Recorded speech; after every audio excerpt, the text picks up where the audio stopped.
Hello everyone, how are we all going? Welcome. I thought I'd change my mind and get this going. So let's have a look here.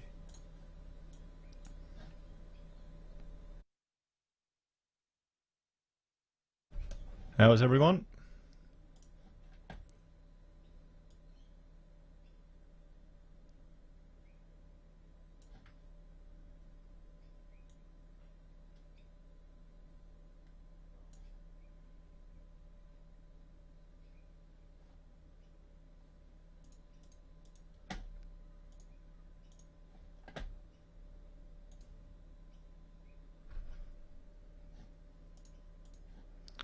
Okay, I can't hear a bloody thing out of that. Sorry guys, a bit unorganised today. It's all over the place. It's been a hectic morning.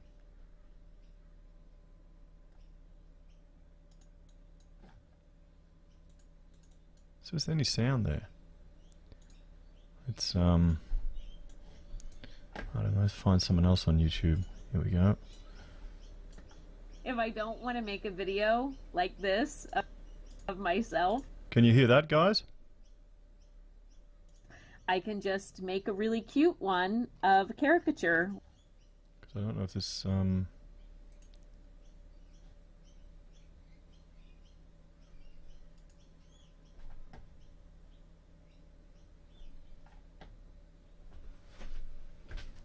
getting any sound from the bloody SBS.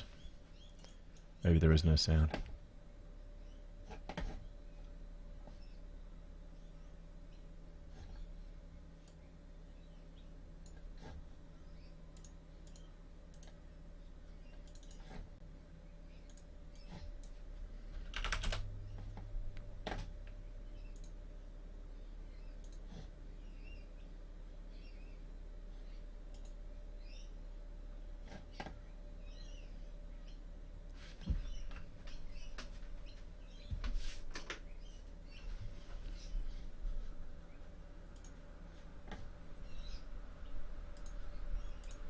How are we all going today?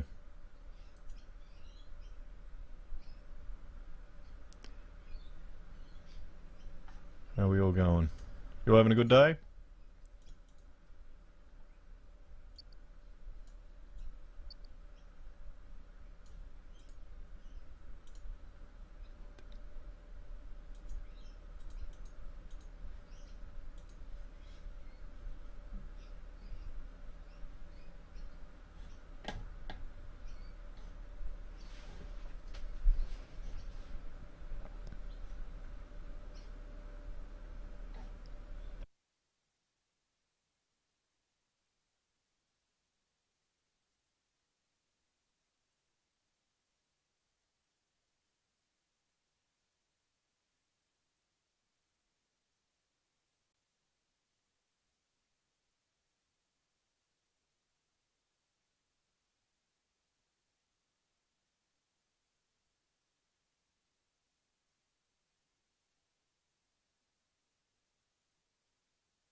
Can you hear that sound there from the desktop? Let me know if it's too loud.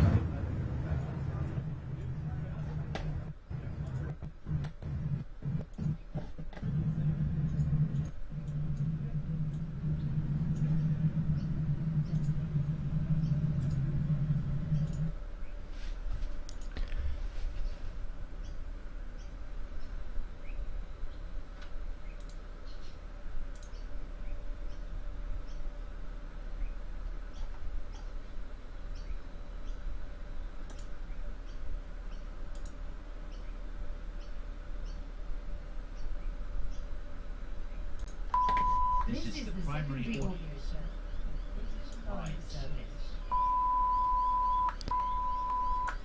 Okay, I'll just mute that.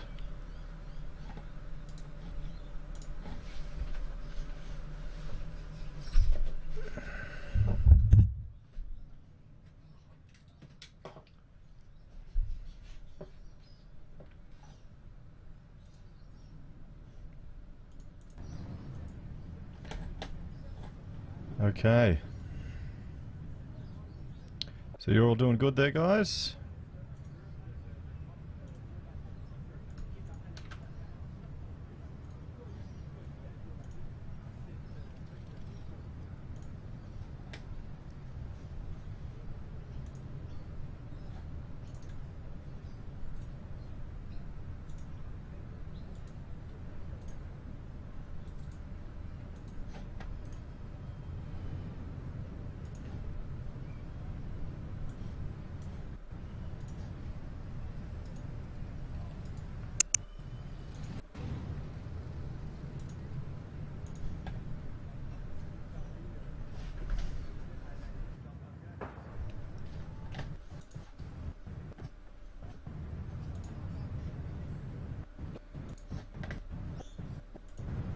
Okay, we are getting some audio from them.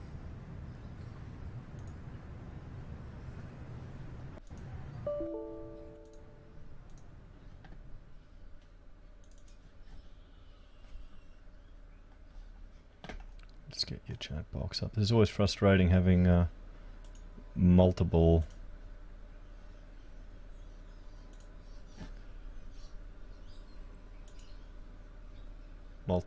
streams.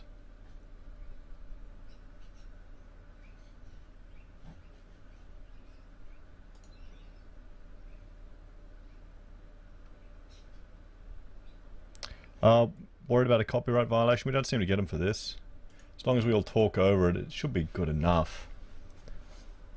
Should be good enough. It's commentary and political discourse. It's SBS anyway, it's public.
I wanted to make a merch mask like that, which says flatten the curve and show the GDP curve. What do you reckon?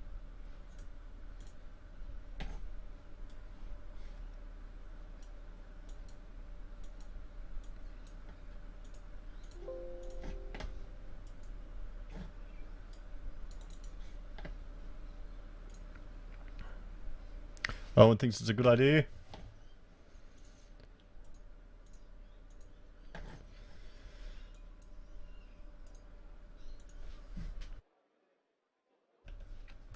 Well, I think we're getting this working now. I think we're getting it working. Wow.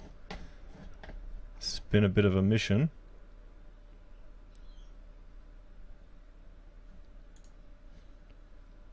So you can hear me all good? The fan isn't making too much problem. It's a bit hot here in Queensland, guys.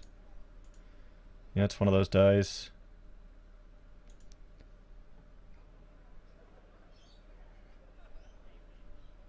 Good, good.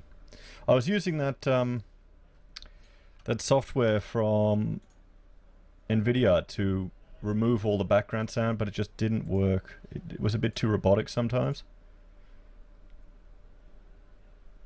I don't have aircon. That's a luxury. I don't have aircon. I can't. I've got a 100-year-old house, mate. That I could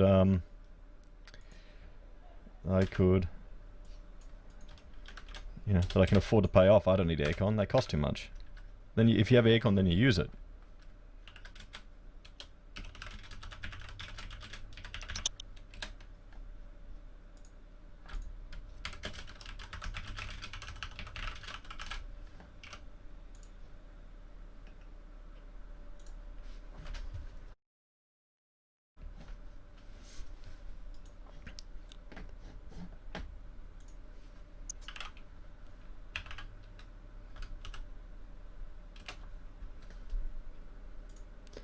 So Trump's bringing a special guest, is he?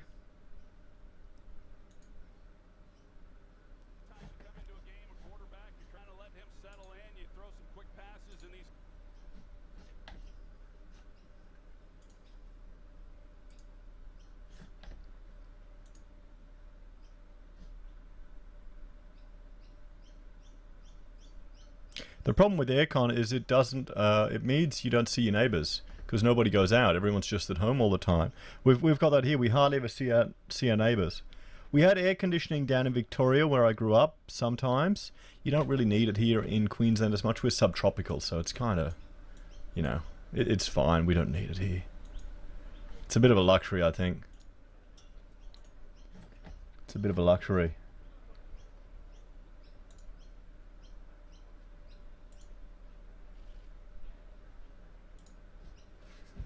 Okay, let's just get this.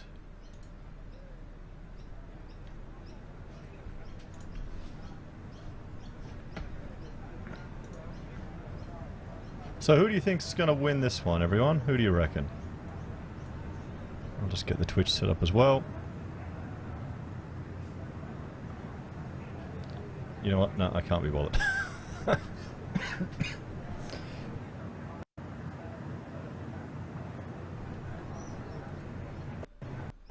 Only got so much bandwidth to use.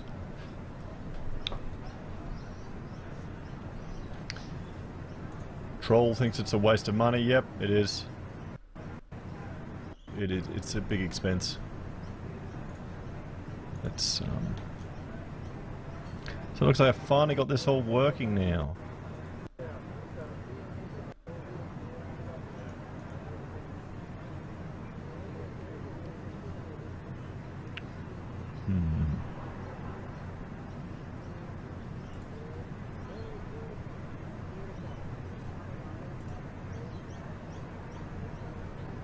Nick wants to see Trump rip into Dictator Dan. We don't really have politicians that are that ballsy here in Australia, do we?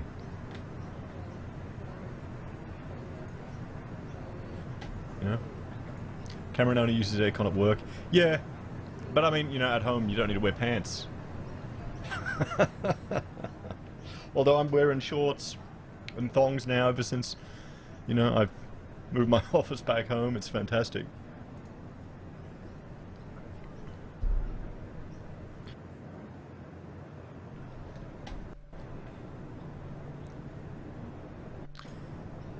Skinsy thinks the mute button will win. You want to see my legs? No, you don't. No, you don't.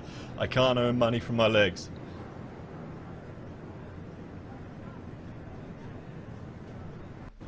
Anyone else notice ScoMo's been alarmingly quiet on Dictator Dan? Well, yeah, he's got to, doesn't he?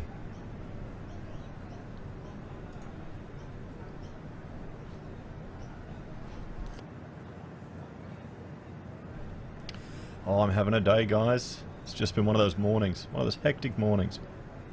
Behind on everything. But it's all good. We'll get there. We'll get there. Welcome to this evening's debate at Belmont University here in Nashville. I am Janet Brown, Executive Director on debates. In a few minutes you will hear ground rules for the evening and let me know how the audio is, guys, if there are any issues. And organizations who got us here tonight.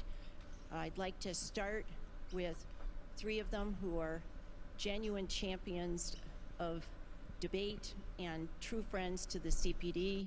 The first is Dr. Robert Fisher, the president of Belmont University. We held a 2008 debate here. Belmont served as a backup site in 2016, and Bob has managed. How's that? Is that better with her? A lot of challenges that 2020 has brought to this campus and all the others across the country. No one any better than Bob and his colleagues. The second is Nashville's own Martin Slutsky. Marty has been the CPD's executive producer since 2000, and tonight is his 23rd debate. We could never do this without Marty. and he's a treasure. The third is our third co-chair, Dr. Ridings, who is not here with us this evening. She is in Louisville, Kentucky at home, but here in spirit. She is absolutely remarkable asset to the CPA board and staff. I'd like now to introduce the NBN lag at its finest. Yeah, you're right, mate. You're right.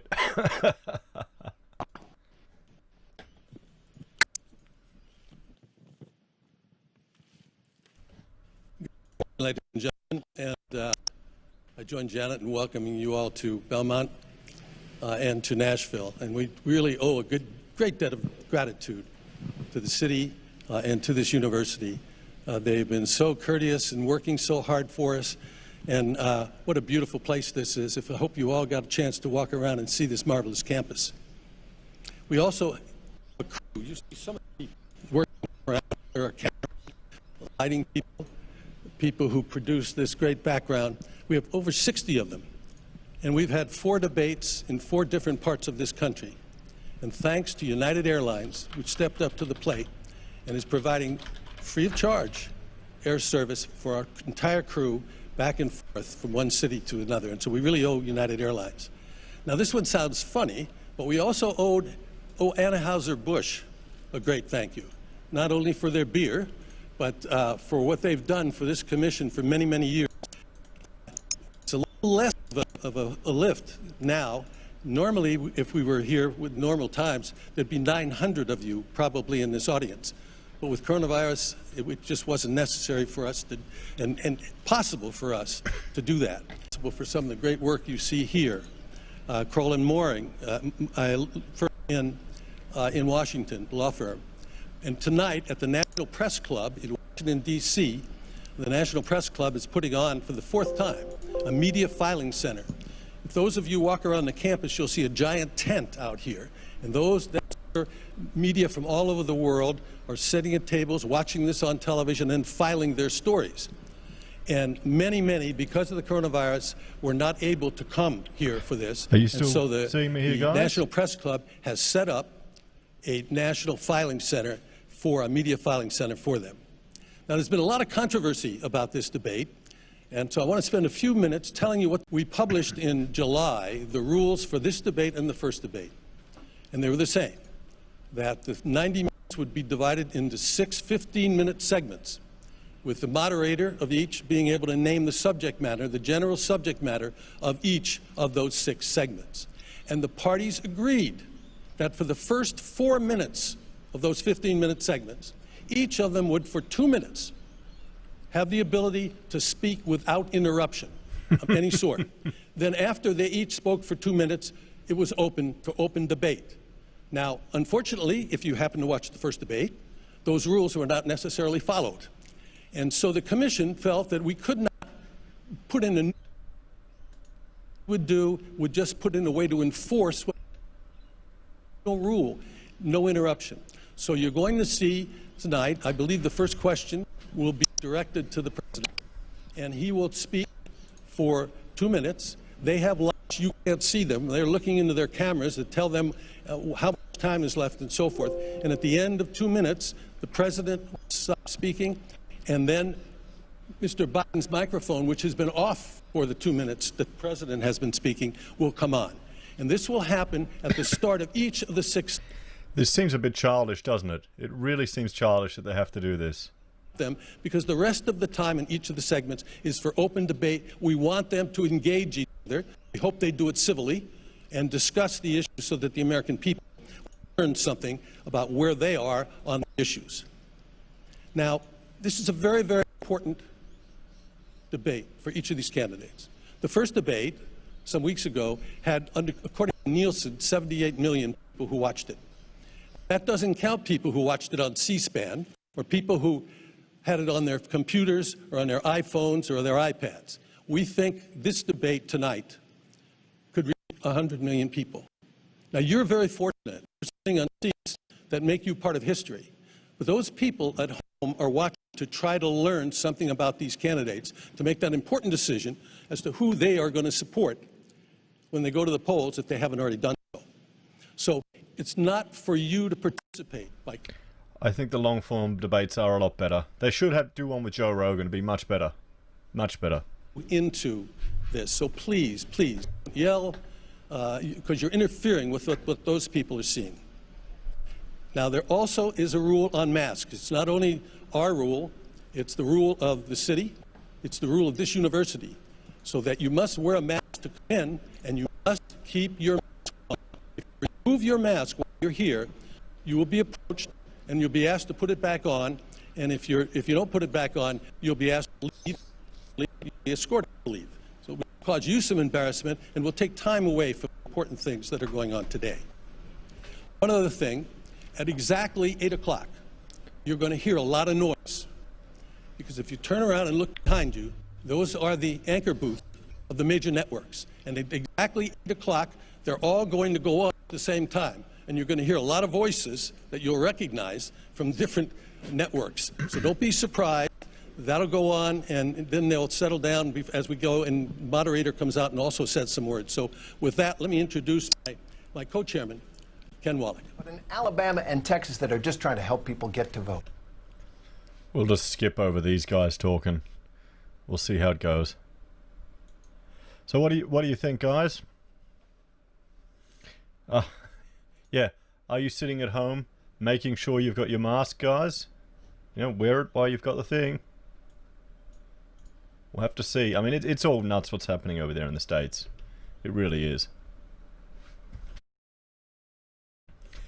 So this is going to be interesting. I wonder if Trump will bring up anything with regards to the computer that was left behind.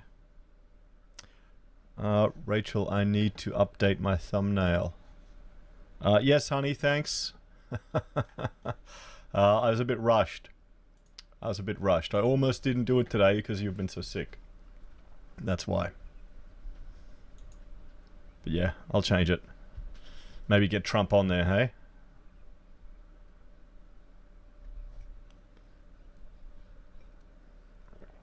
The laptop from hell. Indeed. Indeed. Rachel's upstairs with all the kids. Hopefully they're all behaving. So we'll have to see. I'm hoping...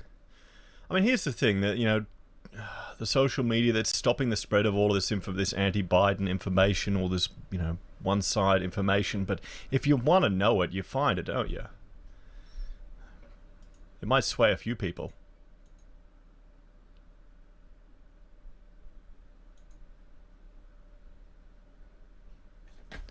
Skinsky is saying a lot of people here really view this election as freedom versus socialism.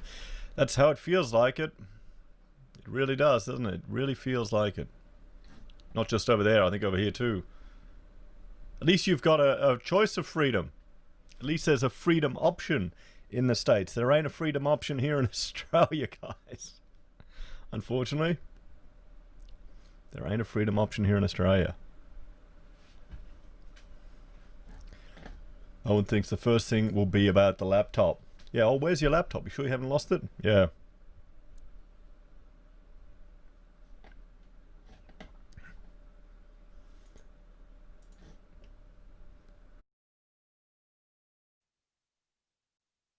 That vote. So that's my gut, but George, don't hold me to it. Okay, I admit it. I put you on the spot. Oh, we'll see how they go. You know, 9 minutes going. So you all having a good day, guys? Friday, end of the week. How's it been? Oh. And to listen respectfully to each other's opinions. Debate Watch 2020 will include more than 1 million participants. Overseas, the Commission, in partnership with the National Democratic Institute, has... If you think Trump for a second represents freedom compared to Biden, you're delusional. Well, mate, you got a bit of TDS there. It's more free. It's not, well, it's not freedom. It's more freedom than the other. Organizers from nearly 40 countries. I wanted to recognize the Commission's longest-standing supporter. For the past 32 years, the Judy and Peter Bloom Kovler... The masks are only for the plebs, lad. They're only for the plebs. ...work of the Commission, and we are deeply grateful for their generous contribution to this year's debates.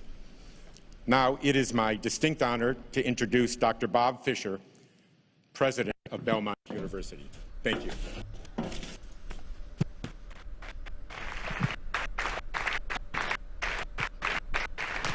Thank you. Hey, Frank. How are you? Thank you. Thank you, and good evening, everyone.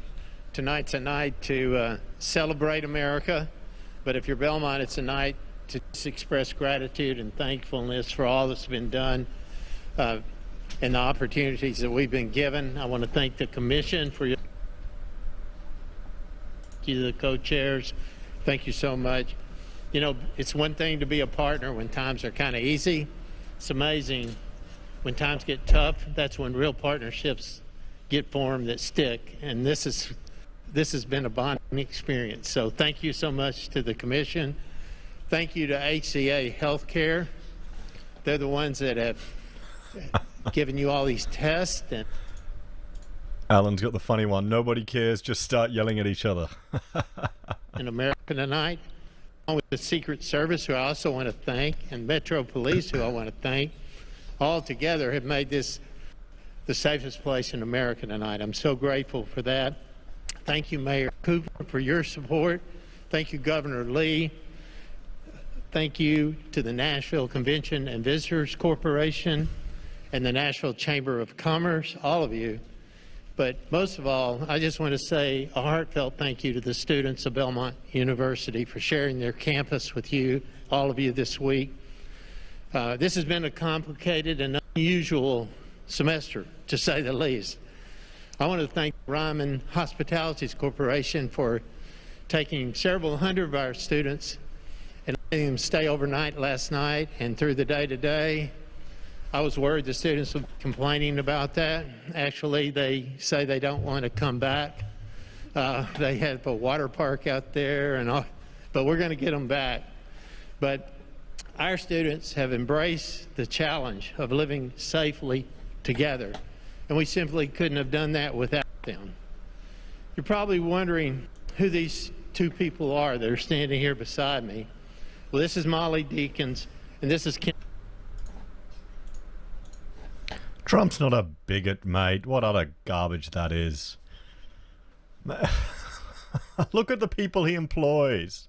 He's not a bigot. That's the stupidest thing I've heard. You've read any of his books or looked at any of his history? Oh, come on, mate. You're getting you're watching too much CNN.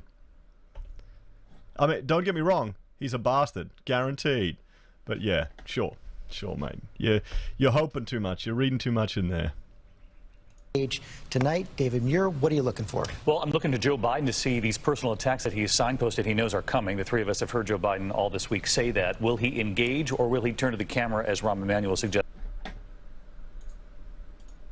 No, mate, it's just you're saying something stupid. And it's more, frankly, your comments are more interesting than the prattle here, so at least it's entertaining. Something to get me fired up about. You know, but seriously, read his book. Read his book. I don't think you know what the meaning of a word bigot is. But I mean, yeah, I mean, you know. David, does he respond with the Michelle Obama mantra of addition? These things aren't going, yeah, no, he hates architects. Oh, no, he likes architects. But he's a bastard of a client. Rachel's going, what are your thoughts on the mute rule? I think it's going to make it a lot less entertaining. I think we're all going to be really disappointed.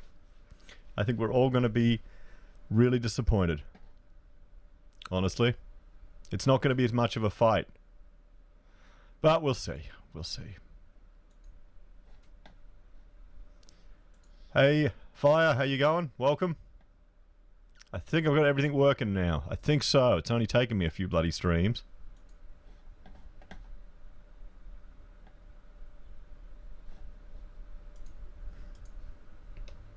Tapes of the last debate 4 years ago where they thought he did pretty well by it. See, it's the funny thing that everyone's, you know, making up all this stuff about Trump being a bigot or a racist when there's so many other things you can go at him for. You know, there's so much other stuff. Just, I remember those ads from the architect who worked for him and got conned, and I can relate to that 100%. Rachel can relate to that 100%, where millionaires just screw you over. It's awesome. Awesome. And oh boy, if you like certain famous people here in Australia running for Prime Minister, that'd piss me off too. Come on, what else?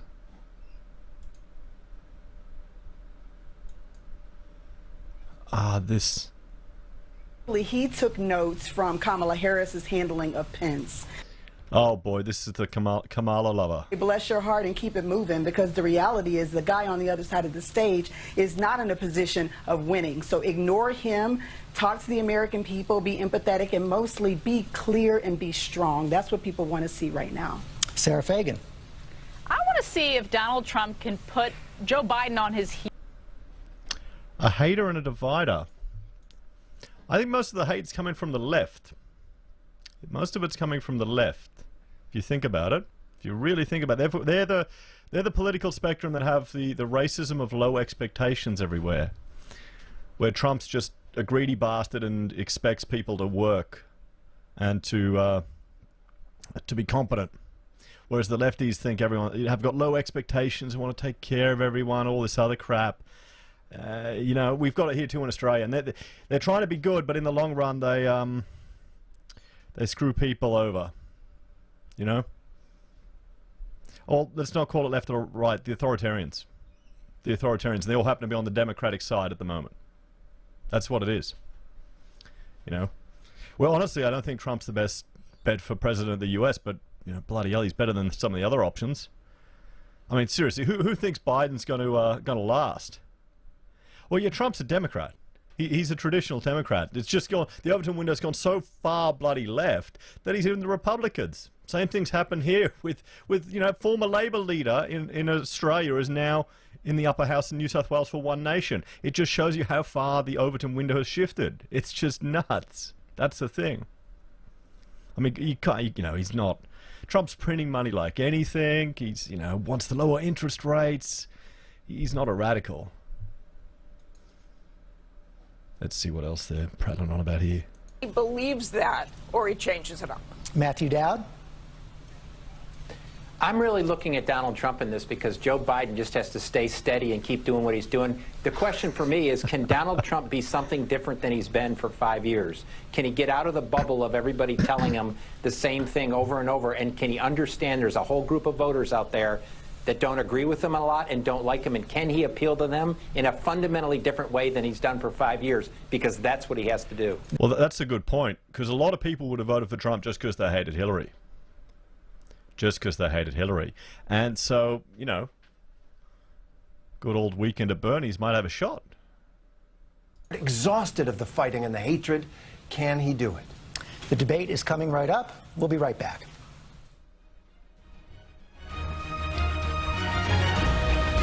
A vote for Joe Biden is a vote for communism, yeah. I agree with that one. Or at least the first steps to it. This is an ABC News special. An election year like no other, with record Mate, Trump isn't an instigator of hate. Antifa supports a lot of the left. Biden hasn't called out Antifa once. Mate, you're talking rubbish. When's he called it out? Look at all the Democrat cities that are just on fire now, where the mayors haven't intervened at all. It's a joke. The media's portraying him just a particular way. You know? Where do you get your news from? That's what I'd be interested to hear. Do you actually go to any first sources? Or are you just watching CNN? Final presidential debate just moments away now, and that is the scene at Belmont University in Nashville, where President Trump and... You get it from me. Oh, there, you're screwed then, mate. You're screwed. Almost 50 million Americans have already voted, a sign of the times, in a presidential race transformed by the pandemic and a sign of how engaged Americans... I think what the problem is, he's individual... Well, he isn't there calling for hatred, but people hate him, and that's firing him off. They're probably quite reasonable, sensible people on the left side of Parliament, or on the Democratic side over there, and they're just never Trumpers, and they'll just hate him no matter what he says. You see that TDS, Trump derangement syndrome, it's a legitimate thing. You know, the people there, the same type of people that think the whole world's going to end in 10 years.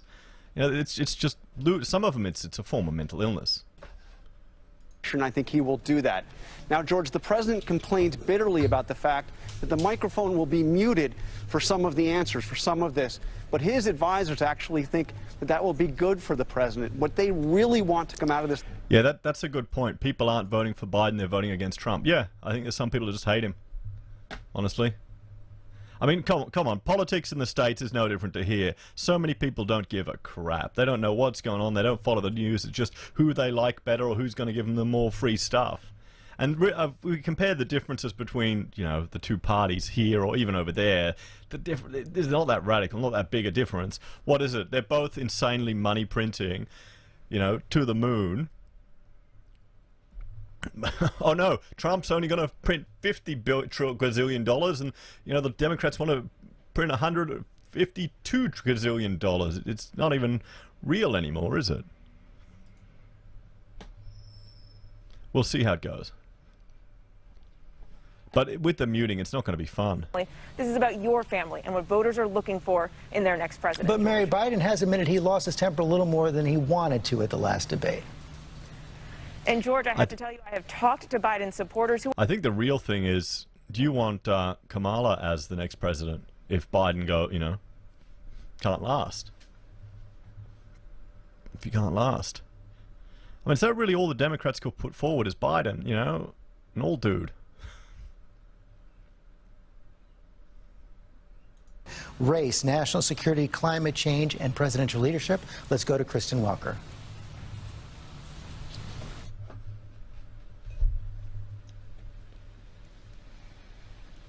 Good evening from Belmont University in Nashville, Tennessee. I'm Kristen Welker of NBC News, and I welcome you to the final 2020 presidential debate between President Donald J. Trump and former Vice President Joe Biden. Tonight's debate is sponsored by the Commission on Presidential Debates. It is conducted under health and safety protocols designed by the Commission's health security advisor. The audience here in the hall has promised to remain silent. No cheers, boos, or other interruptions, except right now, as we welcome to the stage former Vice President Joe Biden and President Donald J. Trump.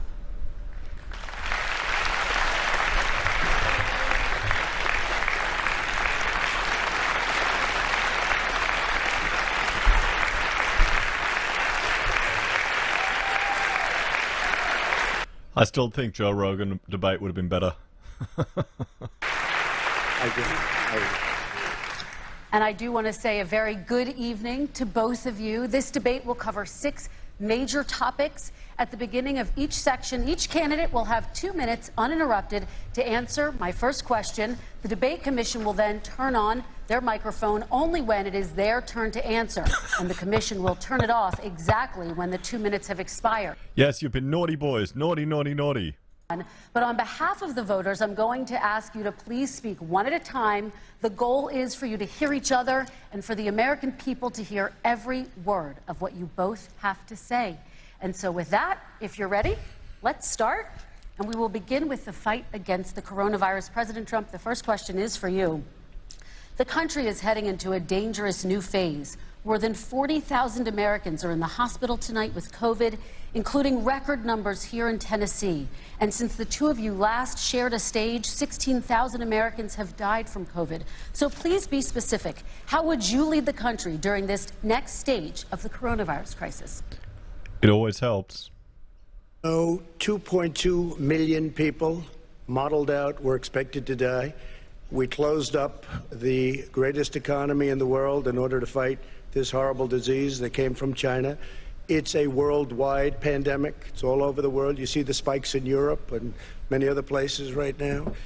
If you notice, the mortality rate is down 85%. The excess mortality rate is way down and much lower than almost any other country. And we're fighting it, and we're fighting it hard. There is a spike. There was a spike in Florida, and it's now gone. There was a very big spike in Texas. It's now gone. There was a very big spike in Arizona. It's now gone. and there are some spikes and surges in other places. They will soon be gone. We have a vaccine that's coming. It's ready. It's going to be announced within weeks, and it's going to be delivered. We have Operation Warp Speed, which is the military is going to distribute the vaccine. I can tell you from personal experience that I was in the hospital, I had it, and I got better, and I will tell you that I had something that they gave me, a therapeutic, I guess they would call it. Some people could say it was a cure, but I was in for a short period of time, and I got better very fast, or I wouldn't be here tonight. And now they say I'm immune. Whether it's 4 months or a lifetime, nobody's been able to say that, but I'm immune. More and more people are getting better. We have a problem that's a worldwide problem. This is a worldwide problem. But I've been congratulated by the heads of many countries on what we've been able to do. If you take a look at what we've done in terms of goggles and masks and gowns and everything else, and in particular ventilators. We're now making ventilators all over the world, thousands and thousands a month, distributing them all over the world. It will go away, and as I say, we're rounding the turn, we're rounding the corner. It's going away. Okay, former Vice President Biden, to you, how would you lead the country out of this crisis? You have 2 minutes uninterrupted. 220,000 Americans dead. If you hear nothing else I say tonight, hear this. Anyone who's responsible for not taking control, in fact, not saying I take no responsibility initially, anyone who's responsible for that many deaths should not remain as President of the United States of America. We're in a situation where there are 1,000 deaths a day now, 1,000 deaths a day, and there are over 70,000 new cases per day. Compared to what's going on in Europe, as the New England Medical... I noticed that as well. Control. We're starting from a very high rate. The expectation is we'll have another 200,000 Americans dead between now and the end of the year. If we just wore these masks, the President's own advisors have told him, we could save 100,000 lives. And we're in a circumstance where the President thus far and still has no plan, no comprehensive plan. What I would do is make sure we have everyone encouraged to wear a mask all the time. I would make sure we move in the direction of rapid testing, investing in rapid testing. I would make sure that we set up national standards as to how to open up schools and open up businesses so they can be safe and give them the wherewithal, the financial resources to be able to do that. We're in a situation now where the New England Medical Journal, one of the most serious journals in the whole world, said for the first time ever that... So Alan's already calling it? Not even close? It's a wrap? Calling it already? I will take care of this. I will end this. I will make sure we have a plan. President Trump, I'd like to follow up with you and your comments. You talked about taking a therapeutic. I assume you're referencing Regeneron. Oops. You also said a vaccine will be coming within weeks. Yes. Is that a guarantee? No, it's not a guarantee, but it will be by the end of the year. But I think it has a good chance. There are two companies, I think, within a matter of weeks, and it will be distributed very quickly. Can you tell us which companies? Johnson & Johnson is doing very well. Moderna is doing very well. Pfizer is doing very well. And we have numerous others. Then we also have others that we're working on very closely with other countries, in particular Europe. Let me follow up with you, and because this is new information, you have said a vaccine is coming soon, within weeks now. Your own officials say it could take well into 2021 at the earliest for enough Americans to get vaccinated. And even then, they say the country will be wearing masks and distancing into 2022. Is your timeline realistic? No, I think my timeline is going to be more accurate. I don't know that they're counting on the military the way I do, but we have our generals lined up, one in particular that's the head of logistics. And this is a very easy distribution for him. He's ready to go as soon as we have the vaccine. And we expect to have 100 million vials. As soon as we have the vaccine, he's ready to go. I hope they don't rush it. I really hope they don't rush it. Americans say they would definitely agree to take a coronavirus vaccine if it was approved by the government. What steps would you take to give Americans confidence in a vaccine if it were approved? Make sure it's totally transparent. Have the scientists of the world see it, know it, look at it. Go through all the processes. And by the way, this is the same fellow who told you this is going to end by Easter last time. This is the same fellow who told you that, don't worry, we're going to end this by the summer. We're about to go into a dark winter, and he has no... See how he's using the term dark? Emphasizing it? That's a play there. ...the middle of next year. President Trump, your reaction, he says you have no I don't think we're plan. going to have a dark winter at all. We're opening up our country. We've learned and studied and understand the disease, which we didn't at the beginning. When I closed and banned China from coming in heavily infected, and then ultimately Europe, but China was in January. Months later, he was saying I was xenophobic. I did it too soon. Now he's saying, oh, I should have, moved quicker. But he didn't move quicker. He was months behind me, many months behind me. And frankly, he ran the H1N1 swine flu, and it was a total disaster, far less. Trump just needs to get Biden pissed. Had that had this kind of numbers, 700,000 people would be dead right now. But it was a far less lethal disease. Look, his own person who ran that for him, who, as you know, was his chief of staff, said it was catastrophic. It was horrible. We didn't know what we were doing. Now he comes up and he tells us how to do this. Also, everything that he said about the way every single move that he said we should... Yeah, he certainly has toned it down. I think he needs to for this. But he was way behind us. Vice President Biden, your response. My response is he is xenophobic, but not because he shut down access from China. And he did it late after 40 countries had already done that. In addition to that, what he did, he made sure that we had 44 people that were in there in China trying to get to Wuhan to determine what exactly the source was. What did the president say in January? He said, no, he said, he's being transparent. The president of China is being transparent. We owe him a debt of gratitude. We have to thank him. And then what happened was we started talking about using the Defense Act to make sure we go out and get whatever is needed out there to protect people. And again, I go back to this. He had nothing. He did virtually nothing. And then he gets out of the hospital and he talks about, don't worry, it's all going to be over soon. Come on. There's not another serious scientist in the world who thinks it's going to be over soon. President Trump, your reaction? I say over soon. I say we're learning to live with it. We have no choice. We can't lock ourselves up in a basement like Joe does. He has the ability to lock himself up. I don't know. He's obviously made a lot of money someplace, but he has this thing about living in a basement. People can't do that. By the way, I, as the president, couldn't do that. I'd love to put myself in the basement or in a beautiful room in the White House and go away for a year and a half until it disappears. I can't do that. And Kirsten, every meeting I had, and I'd meet a lot of families, including Gold Star families and military families, every meeting I had, and I had to meet them. I had to. It would be horrible to have canceled everything. I said, this is dangerous. And you catch it. And, I caught it. I learned a lot. Great doctors, great hospitals. And now I recovered. 99.9% of young people recover. 99% of people recover. We have to recover. We can't close up our nation. We have to open our school, and we can't close up our nation, or you're not going to have a nation. That's the fundamental difference right there, isn't it? Look at the spike in Sweden that they're talking about. The death rate hasn't spiked. About strategy, though. You have Can I respond to that? 30 seconds, please, and then I have a question. No, number one, he says that we're learning to live with it. People are learning to die with it. You folks home will have an empty chair at the kitchen table this morning. That man or wife going to bed. He's such a manipulator, isn't he? That's all his tangent is. Her wife or husband is gone. Learning to live with it. Come on. We're dying with it because he has never said, you said it's dangerous. When's the last time? Is it really dangerous still? Are we dangerous? You tell the people it's dangerous now? What should they do about the danger? And you say, I take no responsibility. Well, guys, you got a choice here in America: an asshole businessman or an asshole politician. That's really it. Came here. It's China's fault. And you know what? It's not Joe's fault that it came here either.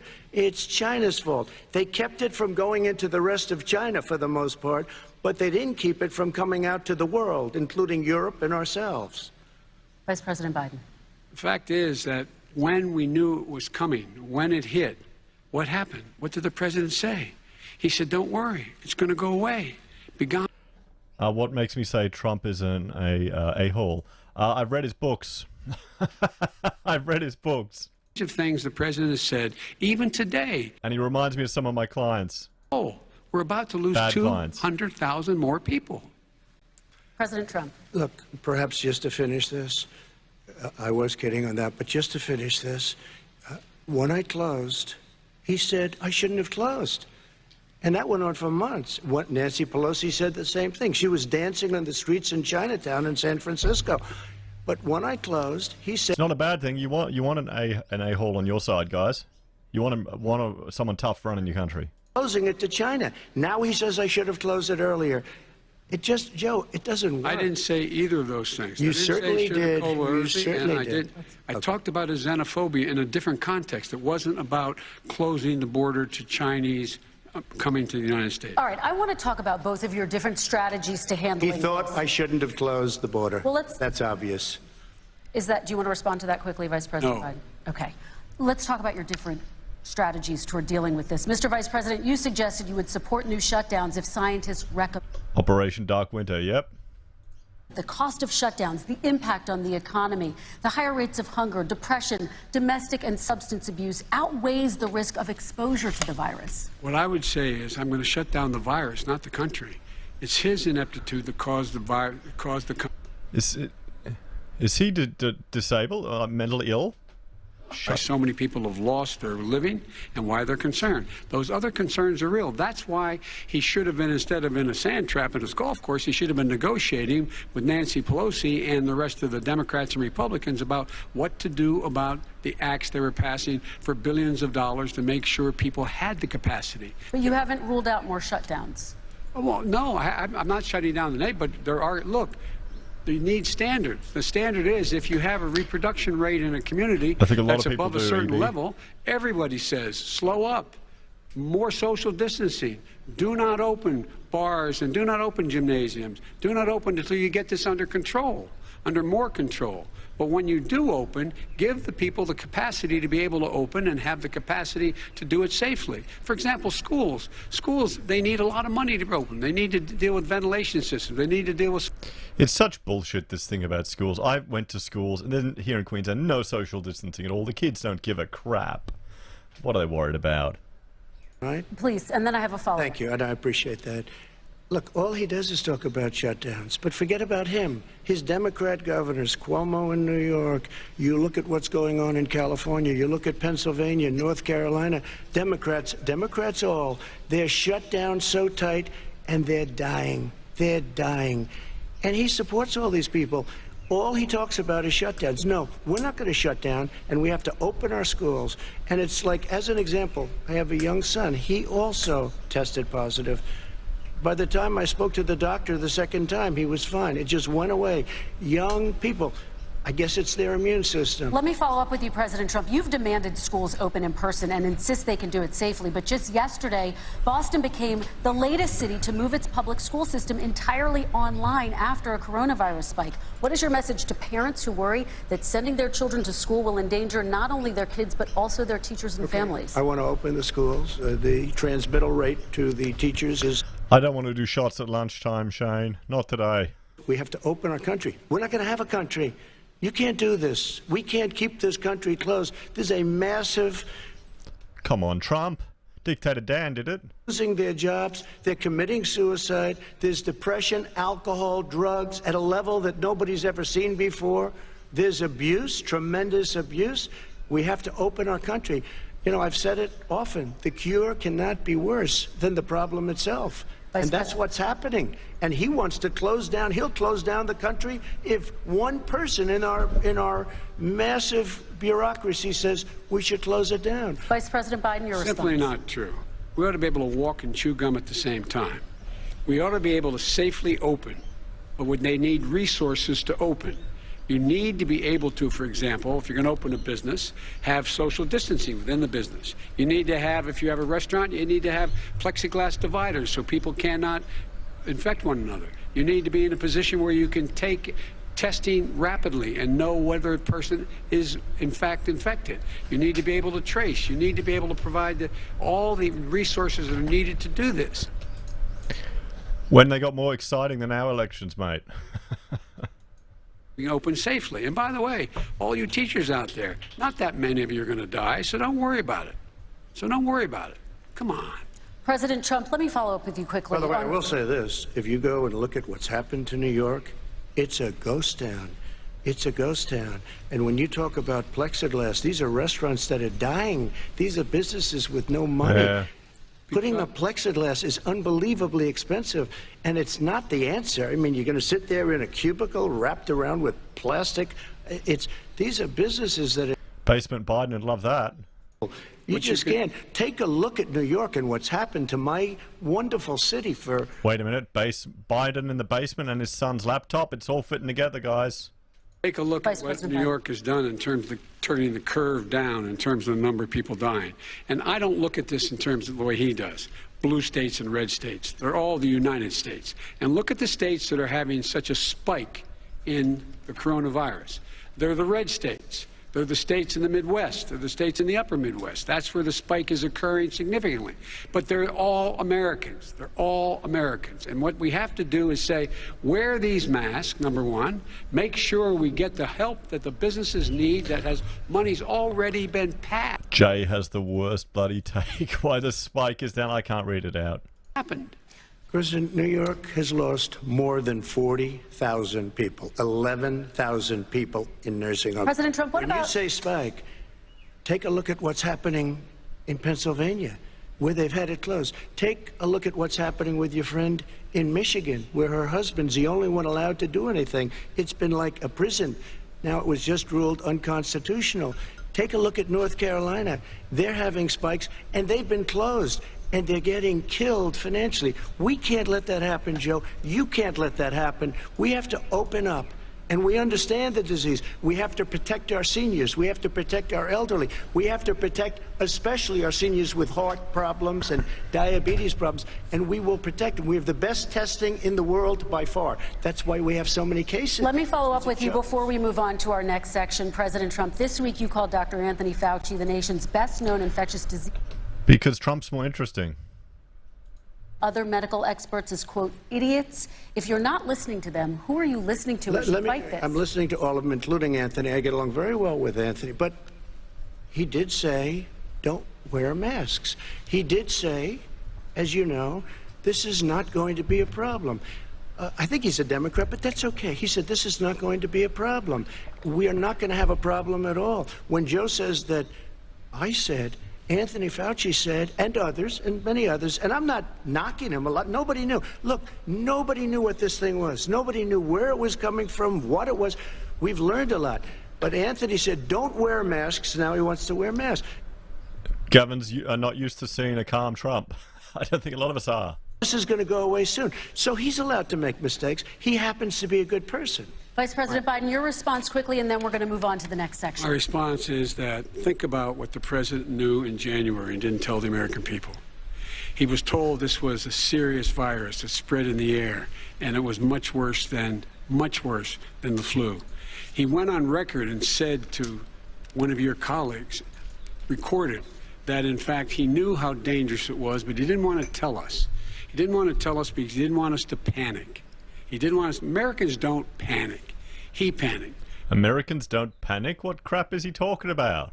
That in fact, his folks went to Wall Street and said this is a really dangerous thing, and a memo out of that meeting, not from his administration, but from some of the brokers, said sell short because we got to get moving.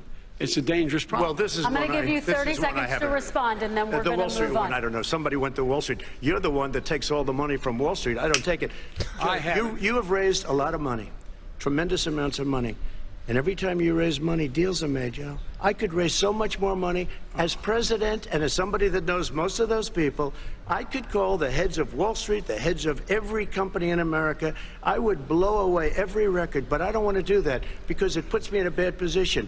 And then you bring up Wall Street. You shouldn't be bringing up Wall Street because you're the one that takes the money from Wall Street, not me. I could blow away your records that, like you wouldn't believe. We don't need money. We have plenty of money. In fact, we beat Hillary Clinton with a tiny fraction of the money that she was able. All right, gentlemen, we're going to move on. Average contribution, $43. All right, we're going to move on to our next section, which is national security. And I do want to start with the security of our elections and some breaking news from overnight. Just last night, top intelligence officials confirmed again that both Russia and Iran are working to influence this election.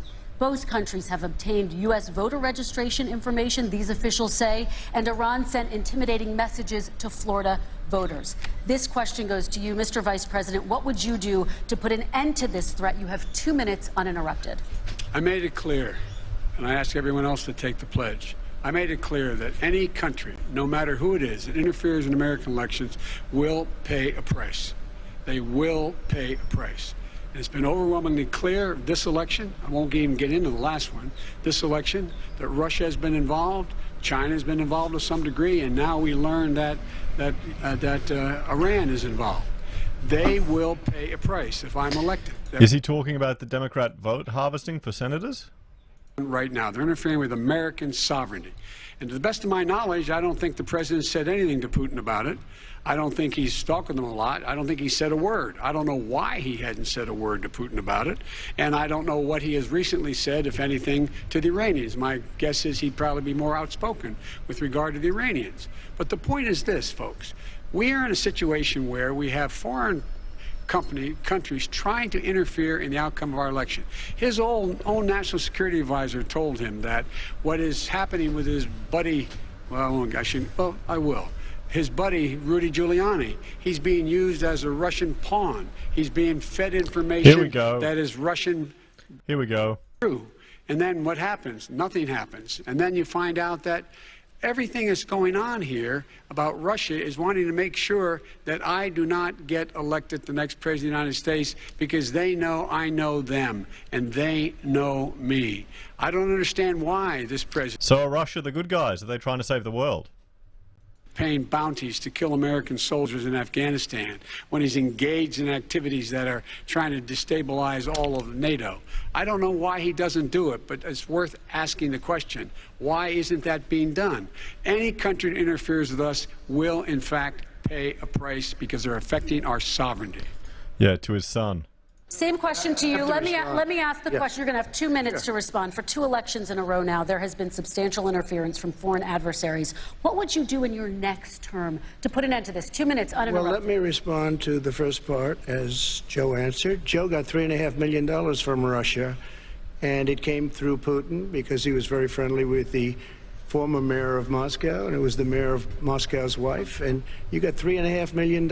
Your family got $3.5 million, and you know, someday you're going to have to explain, why did you get 3.5? I never got any money from Russia. I don't get money from Russia.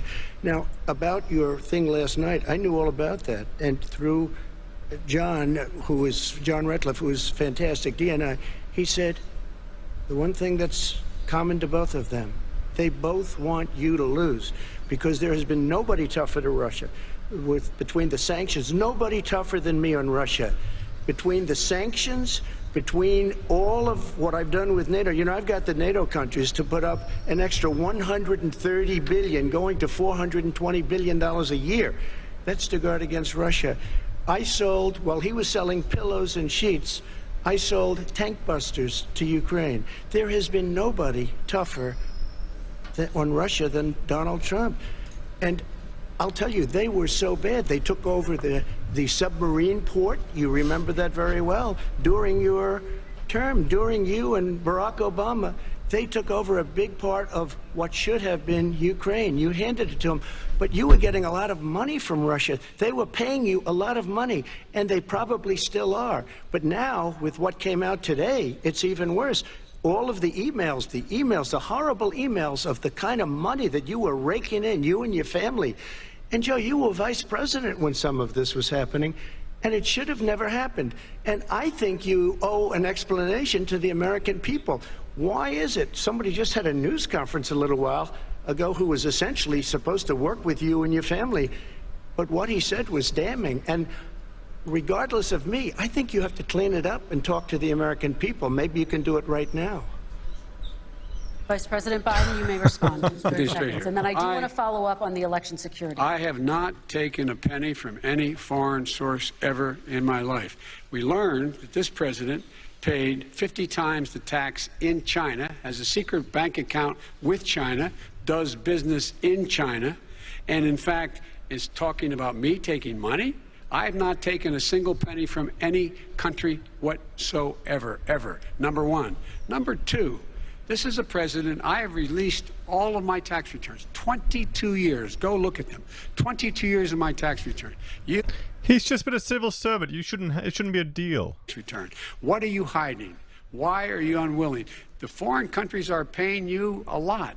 Russia's paying you a lot. China's paying you a lot. And your hotels and all your businesses all around the country, all around the world. And China's building a new road to a new a golf course you have overseas. So what's going on here? Why don't release your tax return or stop talking about corruption? President Trump, your response. First of all, I called my accountants under audit. I'm going to release them as soon as we can. I want to do it, and it'll show how successful, how great this company is. But much more importantly than that, people were saying $750. I asked them a week ago, I said, what did I pay? They said, sir, you prepaid tens of millions of dollars. I prepaid my tax. Tens over the last number of years. Tens of millions of dollars I prepaid. Because at some point they think it's an estimate. They think I may have to pay tax. So I already prepaid it. Nobody told me that. Did your accountant Nobody tell told you you that. Excuse me. And it wasn't written whenever they write this. They keep talking about $750. Why do people care about this, really? Does anyone give a shit? I think Biden's son's more concerning. Is number one. Number two, I don't make money from China. You do. I don't make money from Ukraine. You do. I don't make money from Russia. You made $3.5 million, Joe, and your son gave you. They even have a statement that we have to give 10% to the big man. You're the big man, I think. I don't know, maybe you're not, but you're the big man, I think. Your son said we have to give 10% to the big man. Joe, what's that all about? It's terrible. All right, gentlemen, I want to ask you both some questions about all of this, but I'm going to let you both respond very quickly. You just said you spoke to your accountant about potentially releasing your taxes. Did he tell you when you can release them? Do you have a deadline for when you're going to release them? I get treated worse than the Tea Party got treated. Because I have a lot of people in there, deep down in the IRS, they treat me horribly.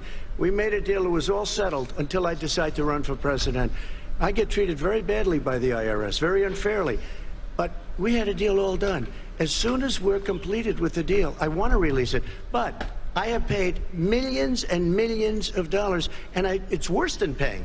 I paid in advance. It's called prepaying your taxes. I paid in advance. I want to ask you both about questions regarding your potential foreign entanglements and questions that have been raised to give you both a chance to talk about this more broadly. Respond very quickly, and then I'll get to my question. Why did he's been saying this for 4 years? Show us. Just show us. Stop playing around. You've been saying for 4 years you're going to release your taxes. Nobody knows, Mr. President. What they do know is you're not paying your taxes, or you're paying taxes that are so low. When last time he said what he paid, he said, I only pay that little because I'm smart. I know how to game the system. Come on. Come on, folks. So, President Trump, and then I want to get to two questions to both of you. Sure. I was put through a phony witch hunt for 3 years. It started before I even got elected. They spied on my campaign. No president should ever have to go through what I went through. Let me just say this. Mueller and 18 angry Democrats and FBI agents all over the place spent $48 million.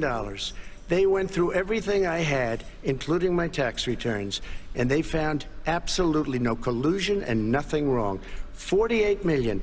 I guarantee. Stephen makes a very good comment there. The Yanks are the masters of manipulating in foreign country elections. Things that you've done and the kind of monies that your family has taken. I mean, your brother made money in Iraq.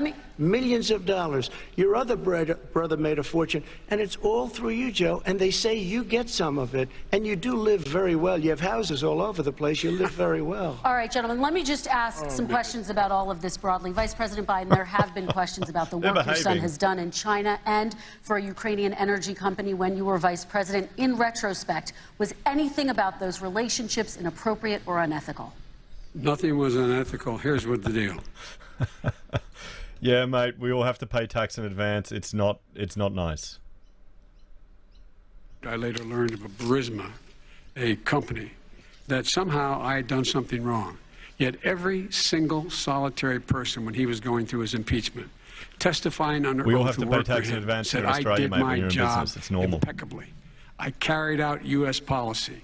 Not one single solitary thing was out of line. Not a single thing, number one. Number two, The guy who got in trouble in Ukraine was this guy trying to bribe the Ukrainian government to say something negative about me, which they would not do and did not do because it never, ever, ever happened. My son has not made money in terms of this thing about, what are you talking about, China. I have not had, the only guy who made money from China is this guy. He's the only one. Nobody else has made money from China. President Trump, let me ask my question to you. But could I just one thing? Very quickly. His son didn't have a job for a long time, was sadly no longer in the military service. I won't get into that. And he didn't have a job. As soon as he became vice president, Burisma, not the best reputation in the world. I hear they paid him $183,000 a month. Listen to this. $183, and they gave him a $3 million upfront payment. All right. And he had no energy. I'm going to let the Vice President respond to that quickly, and then I need to get to a question to you. Very quickly. No basis for that. Everybody investigated that. No one said anything he did was wrong in Ukraine. Okay, President Trump, this is for you. Since you took office, you've never divested from your business. You've personally promoted your properties abroad. A report this week, which was referenced, does indicate that your company has a bank account in China. So how can voters know that you don't have any foreign conflicts of interest? I have many bank accounts, and they're all listed, and they're all over the place. I mean, I was a businessman doing business. The bank account you're referring to, which is, everybody knows about it, it's listed. The bank account was in 2013. That's what it was. It was opened and it was closed in 2015, I believe. And then I decided, because I was thinking about doing a deal in China like millions of other people. I was thinking about it, and I decided I'm not going to do it. Didn't like it. I decided not to do it. Had an account open, and I closed it. Okay.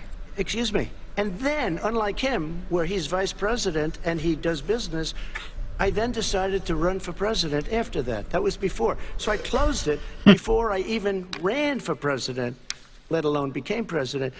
Big difference. He is the vice president of the United States, and his son, his brother, and his other brother are getting rich. They're like a vacuum cleaner. They're sucking up money every place you go. I mean, these professional politicians, they do just suck money up out of everywhere. That goes without saying all around the world. China more broadly.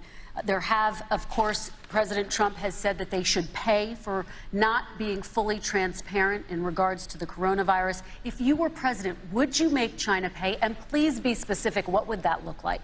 What I'd make China do is play by the international rules, not like he has done. He has caused the deficit of China to go up, not down, with China, up, not down. We are making sure that in order to do business in China, you have to give all your intellectual property. You have to have a partner in China that's 51%. We would not do that at all, number one. Number two, we're in a situation where China would have to play by the rules internationally as well. When I met with Xi, when I was still vice president, he said we're setting up air identification zones in the South China Sea. You can't fly through them. I said we're going to fly through them. We just flew B-52, B-1 bombers through it. We're not going to pay attention. They have to play by the rules. And what's he do? He embraces guys like the thugs like in North Korea and the Chinese president and Putin and others, and he pokes his finger in the eye of all of our friends, all of our allies. We make up we're 25% of the world's economy. We need to be having the rest of our friends with us saying to China, these are the rules. You play by them or you're going to pay the price for not paying by them economically. That's the way I will run it, and that's what we did in upholding steel tariffs and a range of other things when we were president and vice president. All right, let's talk about North Korea. Excuse me, no, I have to respond to that. Okay. Very quickly, and then we're going to move on to North Korea. With $1.5 billion from China to manage after spending 10 minutes in office and being in Air Force Two, number one. Number two, there's a very strong email talking about your family wanting to make $10 million a year for introductions. President Trump, on China policy, though, what specifically are you going to do? What specifically are you going to do to make China pay? You've said you're going to make them pay. China is paying. They're paying billions and billions of dollars. I just gave $28 billion. New sanctions? I just gave $28 billion to our farmers. Taxpayers' money. It's what? Taxpayers' money. Didn't come from China. You know the taxpayer is, it's called China. China paid $28 billion, and you know what they did to... Yeah, Biden's right there. devalued their currency, and they also paid up. And you know who got the money? Our farmers, our great farmers, because they were targeted. You never charged them anything. Also, I charged them 25% on dumped steel because they were killing our steel industry. We were not going to have a steel industry. Okay. And now we have a steel industry. Okay, Vice President Biden, your response, please. My response is, look, this isn't about, there's a reason why he's bringing up all this malarkey. There's a reason for it. He doesn't want to talk about the substantive issues. It's not about his family and my family. It's about your family. And your family's hurting badly. If you're making less than, if you're a middle-class family, you're getting hurt badly right now. You're sitting at the kitchen table this morning deciding, well, we can't get new tires, they're bald because we have to wait another month or so. Or are we going to be able to pay the mortgage? Or who's going to tell her she can't go back to community college? They're the decisions you're making. In the middle-class families like I grew up in Scranton and Claymont, they're in trouble. We should be talking about your families, but that's the last thing he wants to talk about. I want to talk about North Korea. I do want to turn to 10 seconds, Mr. President. That's 10 a seconds. typical political statement. Let's get off this China thing, and then he looks, the family, around the table, everything. Just a typical politician when I see that. Let's talk about North North Korea. I'm not a typical politician. Okay, that's why I got elected. Let's talk get off the subject of China. Let's talk around sitting around the table. All right. Come on, Joe, you can do better. We're going to talk about North Korea now. President Trump, you've met with North Korean leader Kim Jong-un 3 times. You've talked about your beautiful letters with him. You've touted the fact that there hasn't been a war or a long-range missile test. And yet North Korea recently rolled out its biggest ever intercontinental ballistic missile and continues to develop its nuclear arsenal. Do you see that as a betrayal of the relationship you forged? Just 30 seconds here because we need to get on to the next So one. when I met with Barack Obama, we sat in the White House right at the beginning, had a great conversation. It was supposed to be 15 minutes, and it was well over an hour. He said the biggest problem we have with North Korea. He indicated we will be in a war with North Korea. Guess what? It would be a nuclear war, and he does have plenty of nuclear capability. In the meantime, I have a very good relationship with him. Different kind of a guy, but he probably thinks the same thing about me. We have a different kind of a relationship. We have a very good relationship, and there's no war. And you know, about 2 months ago, he broke into a certain area. They said, oh, there's going to be trouble. I said, no, they're not, because he's not going to do that. And I was right. Look, instead of being in a war where millions of people, Seoul, you know, is 25 miles away, millions and millions, 32 million people in Seoul. Millions of people would be dead right now. President we Trump, don't have that's a war, 30 and seconds. I have a good Thank relationship. you. Vice President Biden, to you, North Korea conducted 4 nuclear tests under the Obama administration. Why do you think you would be able to rein in this persistent threat? Because I'd make it clear, which we were making clear to China, they had to be part of the deal. Because here's the I made it clear, and as a spokesperson of the administration when I went to China, that they said, why are you moving your missile defense up so close? Why are you moving more forces here? Why are you continuing to do military maneuvers with South Korea? I said, because North Korea is a problem, and we're going to continue to do it so we can control them. We're going to make sure we can control them and make sure they... Again about control, from international to the personal level. It's going to continue. What has he done? He's legitimized North Korea. He's talked about his good buddy who's a thug, and he talks about how we're better off, and they have much more capable... What do you think the average person cares about? Going to war with North Korea and putting your control on them, or having peace? You wouldn't meet with Kim Jong-un without preconditions. Are there any conditions under which you would meet with him? On the condition that he would agree that he would be drawing down his nuclear capacity to get the Korean Peninsula should be nuclear-free zone. He's forcing him to lose face before they even meet with him. So he's a risk to the world. He wouldn't do it. He didn't like Obama. He didn't like him. He wouldn't do it. Okay, I got to give him a chance to respond to that before we move on. And that's okay. You know what, North Korea, we're not in a war. We have a good relationship. You know, people don't understand. Having a good relationship with leaders of other countries is a good thing. We have a lot of questions to get to. That's like saying we had a good relationship with Hitler before he, in fact, invaded Europe, the rest of Europe. Come on. The reason he would not meet with President Obama is because President Obama said, we're going to talk about denuclearization. We're not going to legitimize you, and we're going to continue to put stronger and stronger sanctions on you. And the first thing Obama said to Trump was that they're going to be at war. It didn't happen. Let's move on and talk about American families. He left me a mess, Kristen. President Trump, okay, we do need to move on. They left me a mess. North Korea was a mess. And in fact, if you remember the first 2 or 3 months, there was a very dangerous period in my first 3 months before we sort of worked things out a little bit. Okay. There was a they left us a mess. And Obama would be, I think, the first to say it was the single biggest problem he thought that our country. Okay, let's move on to American families and the economy. One of the issues that's most important to them is health care, as you both know. Today there was a key vote on a new Supreme Court Justice, Amy Coney Barrett, and health care is at the center of her confirmation fight. Over 20 million Americans get their health insurance through the Affordable Care Act. It's headed to the Supreme Court, and your administration, Mr. President, is advocating for the court to overturn it. If the Supreme Court does overturn that law, those 20 million Americans could lose their health insurance almost overnight. So what would you do if those people have their health insurance taken away? You have 2 minutes uninterrupted. Sure. First of all, I've already done something that nobody thought was possible. Through the legislature, I terminated the individual mandate. That is the worst part of Obamacare, as we call it. The individual mandate where you have to pay a fortune for the privilege of not having to pay for bad health insurance. I terminated. It's gone. Now it's in court because Obamacare is no good. But then I made a decision. Run it as well as you can to my people, great people. Run it as well as you can. I could have gone the other route and made everybody very unhappy. They ran it. Premiums are down. Everything's down. Here's the problem. No matter how well you run it, it's no good. What we'd like to do is terminate it. We have the individual mandate done. I don't know that it's going to work. If we don't win, we will have to run it, and we'll have Obamacare, but it'll be better run. But it no longer is Obamacare, because without the individual mandate, it's much different. Pre-existing conditions will always stay. What I would like to do is a much better health care, much better, will always protect people with pre-existing. So I'd like to terminate Obamacare, come up with a brand new, beautiful health care. The Democrats will do it because there'll be tremendous pressure on them, and we might even have the House by that time, and I think we're going to win the House, okay? You'll see, but I think we're going to win the House. But come up with a better health care, always protecting people with pre-existing conditions. And one thing very important, we have 180 million people out there that have great private health care. Far more than we're talking about with Obamacare. Joe Biden is going to terminate all of those policies. These are people that love their health care, people that have been successful, middle-income people, been successful. They have 180 million plans, 180 million people, families, under what he wants to do, which will basically be socialized medicine. He won't even have a choice.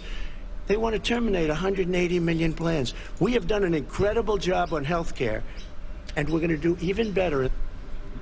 Okay, Vice President Biden, yes, this is for you. Your health care plan calls for building on Obamacare. So my question is, what is your plan if the law is ruled unconstitutional by the Supreme Court? You have 2 minutes uninterrupted. What I'm going to do is pass Obamacare with a public option, become Biden care. The public option is an option that says that if you, in fact, do not have the wherewithal to be, if you qualify for Medicaid and you do not have the wherewithal in your state to get Medicaid, you automatically are enrolled, providing competition for insurance companies. That's what's going to happen. Secondly, we're going to make sure we reduce the premiums and reduce drug prices by making sure that there's competition that doesn't exist now, by allowing the Medicare to negotiate drug prices with the insurance companies. Thirdly, the idea that I want to eliminate private insurance, the reason why I had such a fight with 20 candidates for the nomination was I support private insurance. That's why I didn't. Not one single person with private insurance would lose their insurance under my plan, nor did they under Obamacare. They did not lose their insurance unless they chose they wanted to go to something else. Lastly, we're going to make sure we're in a situation that we actually protect pre-existing. There's no way he can protect pre-existing conditions. None. Zero. You can't do it in the ether. He's been talking about this for a long time. He's never come up with a plan. I guess we're going to get the pre-existing condition plan the same time we get the infrastructure plan that we've been waiting since 17, 18, 19, and 20. The fact, I still have a few more minutes. I know you're getting anxious. The fact is that he's already cost the American people, because of his terrible handling of the COVID virus and the economic spillover, 10 million people have lost their private insurance. And he wants to take away 22 million more people who have it under Obamacare, and over 110 million people with pre-existing conditions, and all the people from COVID are going to have pre-existing conditions. What are they going to do? I have a follow-up for you, Vice President Biden. It relates to something that President Trump said. He's accusing you of wanting socialized medicine. What do you say to people who have concerns that your health care plan, which includes a government insurance option, takes the country one step closer to a health care system run entirely by the government? What's your response I say it's ridiculous. It's like saying that, you know, we're the idea that the fact that there's a public option that people can choose, that makes it a socialist plan. Look, the difference between the president, I think health care is not a privilege, it's a right. Everyone should have the right to have affordable health care. And I am very proud of my plan. It's gotten endorsed by all the major labor unions as well as a whole range of other people who in fact are concerned in the medical field. This is something that's going to save people's lives, and this is going to give some people an opportunity to have health care for their children. How many of you home are worried and rolling around in bed tonight wondering what in God's name you're going to do if you get sick? Because you've lost your home insurance, your health insurance, your company's gone under. We have to provide health insurance for people at an affordable rate, and that's what I do. President Trump, Excuse me, he was there response. for 47 years. He didn't do it. He was now there as vice president for 8 years, and it's not like it was 25 years ago. It was 3 3/4. It was just a little while ago, right? Less than 4 years ago. He didn't do anything. He didn't do it. He wants socialized medicine, and it's not that he wants it. His vice president, I mean, she is more liberal than Bernie Sanders and wants it even more. Bernie Sanders wants it. The Democrats want it. You're going to have socialized medicine, just like you went with fracking. We're not going to have fracking. We're going to stop fracking. We're going to stop fracking. Then he goes to Pennsylvania after he gets a nomination, where he got very lucky to get it. And he goes to Pennsylvania and he says, oh, we're going to have fracking. And you never asked that question. And by the way, so far, I respect very much the way you're handling this, I have to say. By the way, but somebody should ask the question. You can ask he goes for a year. There will be we have a number of topics we're going to get to. That's a big question. We're going to get to. It's the same thing with socialized medicine. I have to respond. Vice President, your response, please. My response is people deserve to have affordable health care, period. Period, period, period. And the Biden care proposal will, in fact, provide for that affordable health care, lower premiums. What we're going to do is going to cost some money. It's going to cost over $750 billion over 10 years to do it. And they're going to have low... Just look at the university education system in the US and how the government stepped in to help people. Look what happened. Unexpected billing and have your drug prices drop significantly. He keeps talking about it. He hasn't done a thing for anybody on health care. Not a thing. Kristen, when Very he quickly, says, then I want to talk about what's happening on Capitol Hill. He's talking about socialized medicine and when he and health care. When he talks about a public option, he's talking about destroying your Medicare, totally destroying, and destroying your Social Security. And this whole country will come down. You know, Bernie Sanders tried it in his state. He tried it in his state. His governor was a very liberal governor. They want to make it work. Okay, let's let Vice President Biden respond. It doesn't Vice work. President He's Biden, a very confused guy. He thinks he's running against somebody else. He's running against Joe Biden. I beat all those other people because I disagreed with them.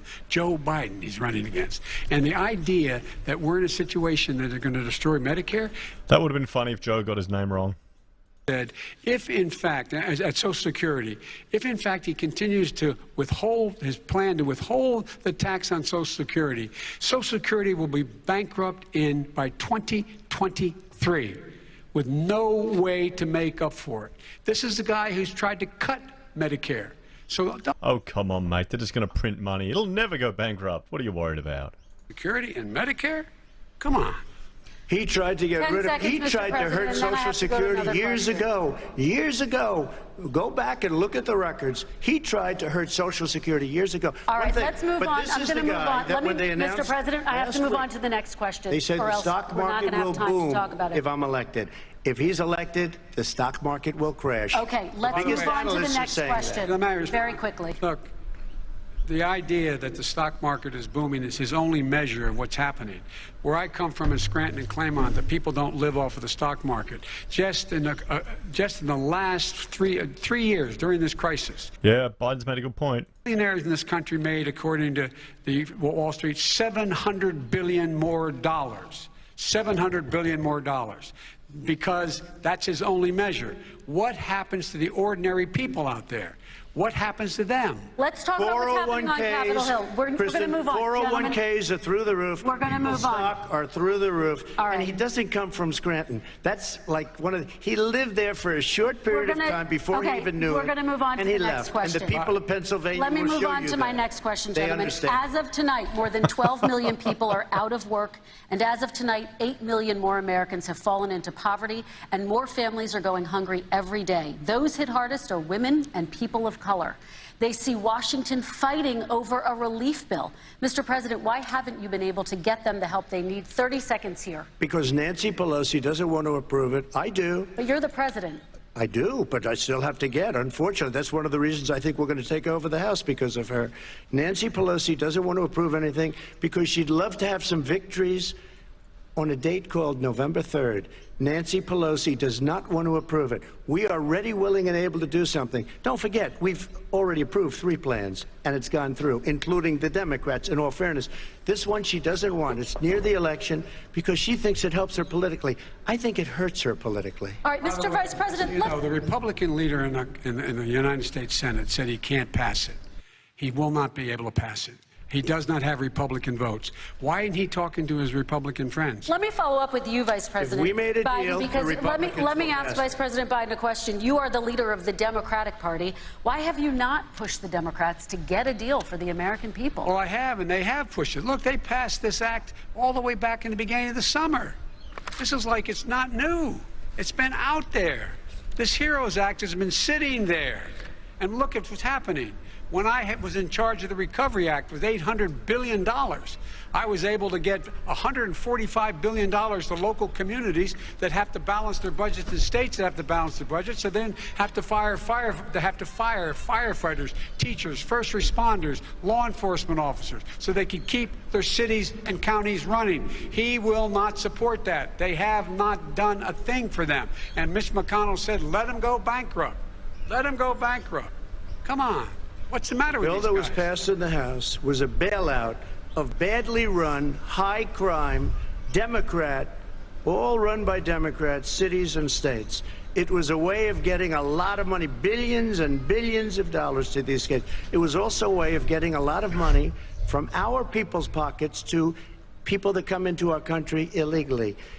We were going to take care of everything for them. And what that does, and I'd love to do that, I'd love to help them, but what that does, everybody all over the world will start pouring into our country. We can't do it. This was a way of taking care of them. This was a way of spending on things that had nothing to do with COVID, as per your question. But it was really a big bailout for badly run Democrat cities and states. All right, If I get elected, I'm running as a proud Democrat, but I'm going to be an American president. I don't see red states and blue states. What I see is American, United States. And folks, every single state out there finds themselves in trouble. They're going to start laying off, whether they're red or blue, cops, firefighters, first responders, because teachers, because they have to balance their budget. And the founders were smart. They allowed the federal government to deficit spend to compensate for the United States of America. I want to talk about the minimum wage, gentlemen. Mr. Vice President. I think Joe's doing a much better job than Hillary. Yes. And business owners these days. Do you think this is the right time to ask them to raise the minimum wage? You, of course, support a $15 federal minimum wage. I do, because I think one of the things we're going to have to do is we're going to have to bail them out, too. We should be bailing them out now, those small businesses. You got 1 in 6 of them going under. They're not going to be able to make it back. They passed a package that allows us to be able to call PPP. Money is supposed to go to help them do everything from organize how they can deal with their businesses being open safely. Schools, how they can make classrooms smaller, how they can hire more teachers, how they can put ventilation systems in. They need the help. The businesses as well as the schools need the help. But these guys will not help them. Is not giving them any of the money. We are going to move on to immigration, one thing very but I quickly, want he to said get we your have to reaction. help our small businesses by raising the minimum wage. That's not helping. I think it should be a state option. Alabama is different than New York. There you go. That's it. Different from Vermont. Every state is different. It should be a state option. You said very recently. We have to help. It's very important. We have to help our small businesses. How are you helping your small businesses when you're forcing wages? What's going to happen, and what's been proven to happen, is when you do that, these small businesses fire many of their employees. You said very recently you would consider raising the federal minimum. How would a lifelong politician have any idea? Recently, you would consider raising the federal minimum wage to $15 an hour. Is that still the case? And I would consider it to an extent, but in what I really like, in a second administration, but not to a level that's going to put all these businesses out of business. It should be a state option. Look, I've lived in different places. I know different places. They're all different. Some places, $15 is not so bad. In other places, other states, $15 would be Okay, President ruined. Trump, thank you. Quick response, Vice President. That's a very good point there from Trump. One job, be below poverty. People are making $6, $7, $8 an hour. These first responders, we all clap for as they come down the street because they've allowed us to make it. What's happening? They deserve a minimum wage of $15. Anything below that puts you below the poverty level. And there is no evidence that when you raise the minimum wage, businesses go out of business. That is simply not true. We're going to talk. There's evidence everywhere for that. Gentlemen, and we're going to talk about families within this context. Mr. President, your administration separated children from their parents at the border, at least 4,000 kids.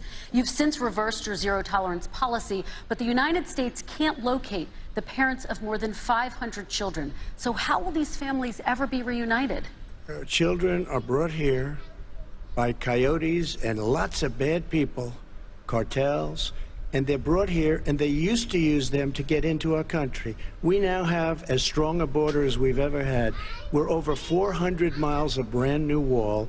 You see the numbers, and we let people in, but they have to come in legally, and they come in through merit. But how will you reunite these kids with their families, let me just tell you, Mr. President? They built cages. You know, they used to say, I built the cages, and then they had a picture in a certain newspaper, and it was a picture of these horrible cages, and they said, look at these cages. President Trump built them, and then it was determined they were built in 2014. That was him. Do you have a plan cages. to reunite the kids? Yes, we're working on it we're trying very hard. But a lot of these kids come out without the parents. They come over. Yes, Simply's right there. And through gangs. Vice President Biden, let me bring you into this conversation. Quick response, and then another question to you. These 500-plus kids came with parents. They separated them at the border to make it a disincentive to come to begin with. Real tough. We're really strong. And guess what? They cannot, it's not coyotes didn't bring them over. Their parents were with them. They got separated from their parents. And it makes us a laughing stock and violates every notion of who we are as a nation. Let me ask you a follow-up question. Kristen, they did it. We changed the policy. Your response to that? They did it. We did not. They built the cages. Who built the cages, Joe? Let's talk about what Who we're built the talking cages, about. Joe? Let's talk about what we're talking about. What happened? Parents were ripped, their kids were ripped from their arms and separated. And now they cannot find over 500 sets of those parents, and those kids are alone. Nowhere to go. Nowhere to go. It's criminal. It's criminal. Let me ask Kristen, you about I will say this. They went down. We brought reporters, everything.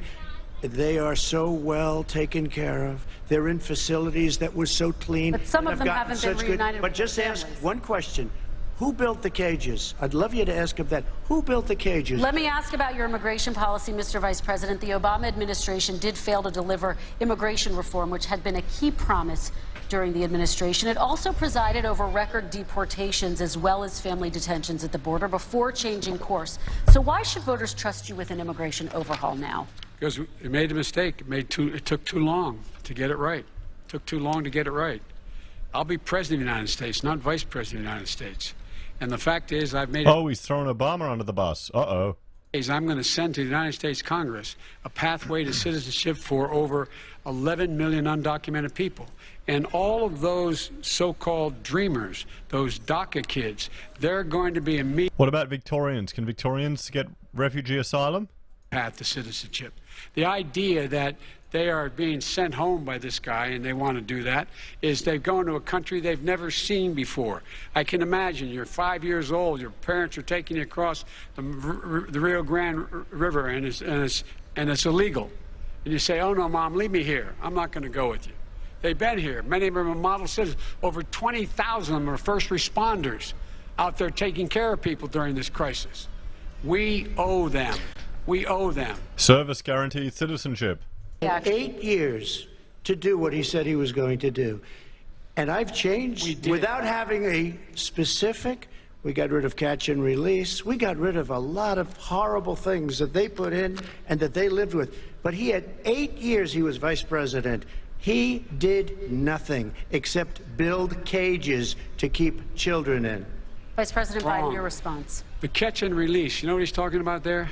If in fact you had a family came across and they were arrested, they in fact were given a date to show up for their hearing.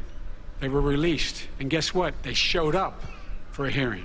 And this is the first president in the history of the United States of America that anybody seeking asylum has to do it in another country. That's never happened before in America. That's never happened before in America. You come to the United States and you make your case that I seek asylum based on the following premise: why I deserve it under American law. They're sitting in squalor on the other side of the river.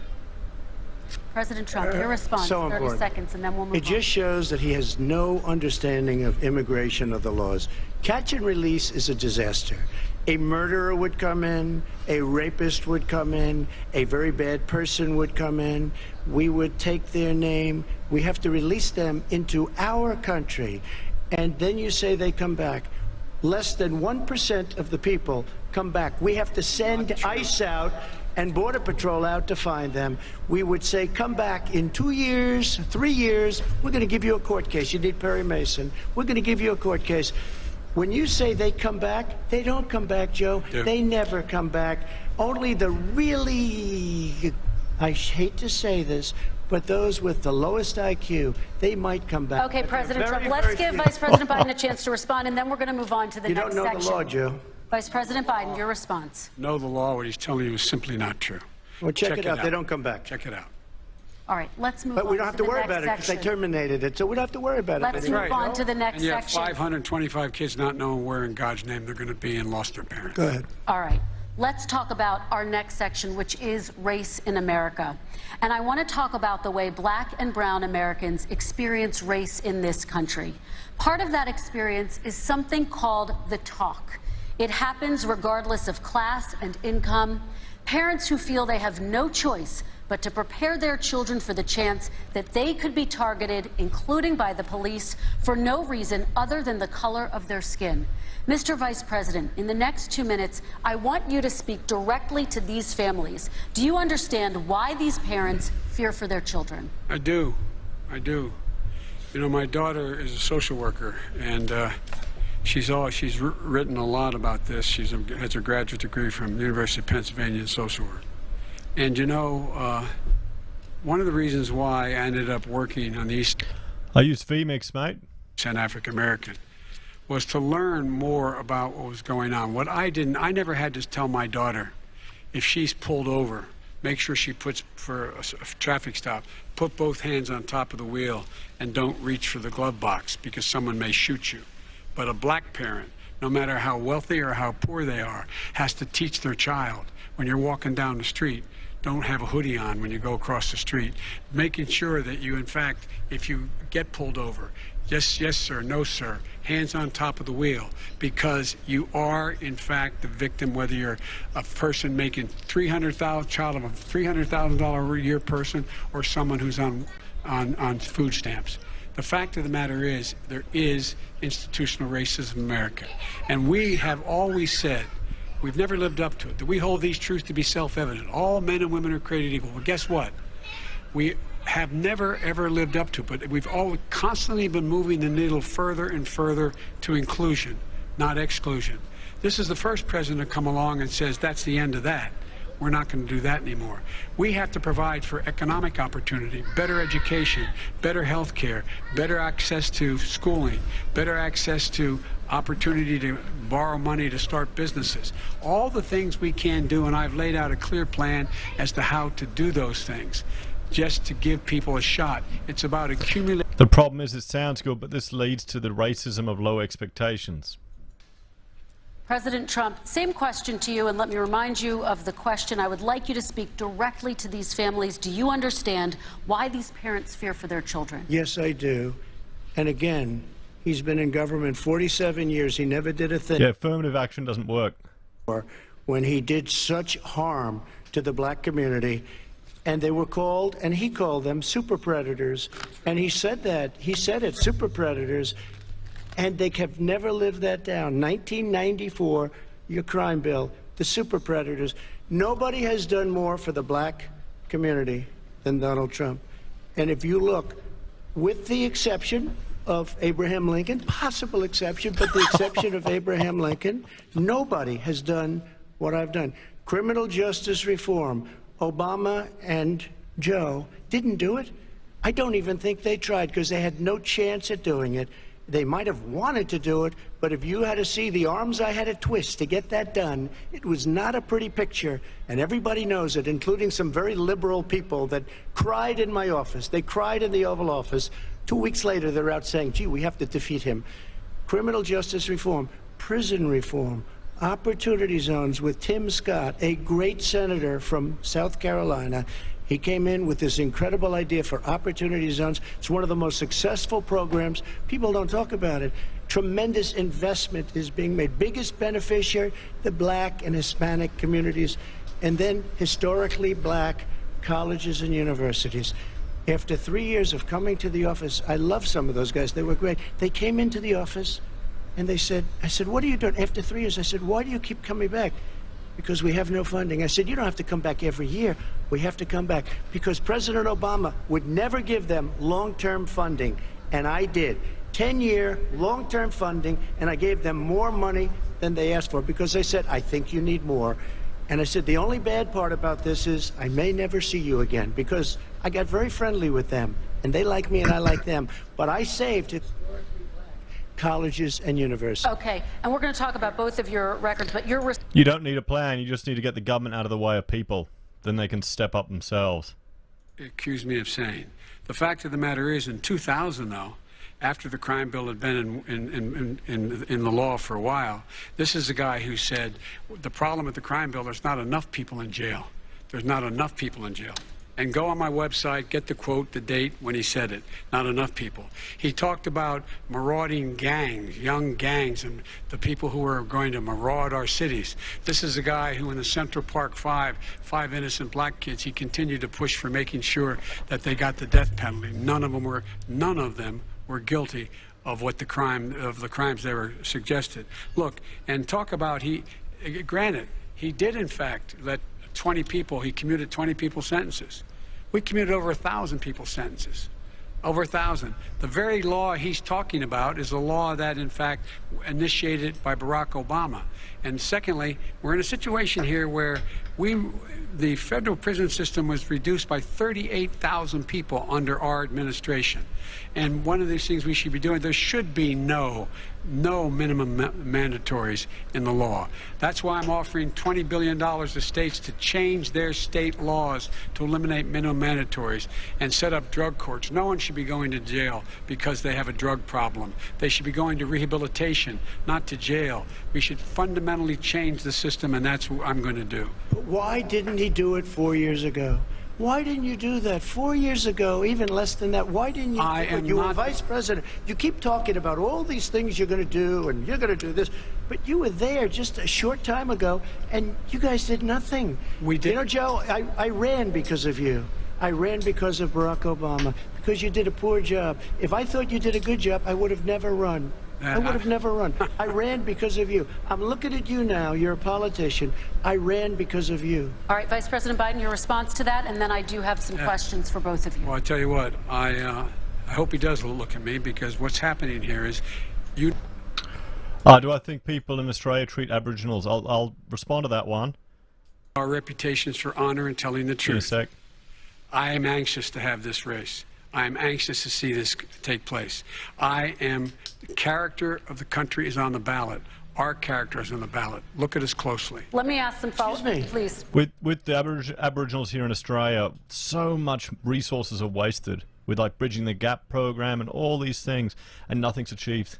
Nothing is achieved. All these, if you knew how much money is being wasted on these communities where they can't even control their own land, have no freedom, government controls the shop, that's holding them back. Trump, we're talking about race right now, and I do want to stay on the issue of race. President Trump, the government needs to get out of the way. Please, because look, very quickly. there are 50 former national intelligence folks who said that what he's accusing me of is a Russian plant.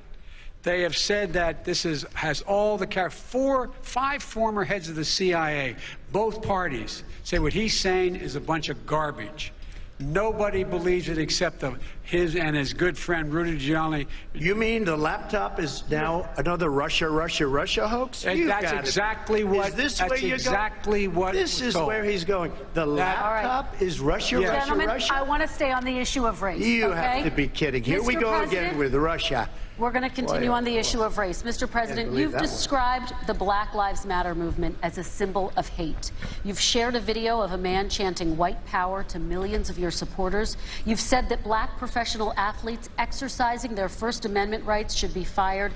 What do you say to Americans who say that kind of language from a president is contributing to a climate of hate and racial strife? Well, you have to understand, the first time I ever heard of Black Lives Matter, they were chanting pigs in a blanket, talking about police. Pigs, talking about our police. Pigs in a blanket, fry them like bacon. I said, that's a horrible thing. And they were marching down the street. People need to look at the history of BLM and who started it up and just the characters. The two women that started it, they're not role models. My relationships with all people, I think I have great relationships with all people. I am the least racist person in this room. Well, what do you say to Americans who are concerned by that rhetoric? I don't know. I don't know what to say. I got criminal justice. No, YouTube's not blocking it, mate. I can see it. Colleges and universities. I don't know what to say. They can say anything. I mean, they can say anything. It makes me sad because I am the least racist person. I can't even see the audience because it's so dark, but I don't care who's in the audience. I'm the least racist person in this room.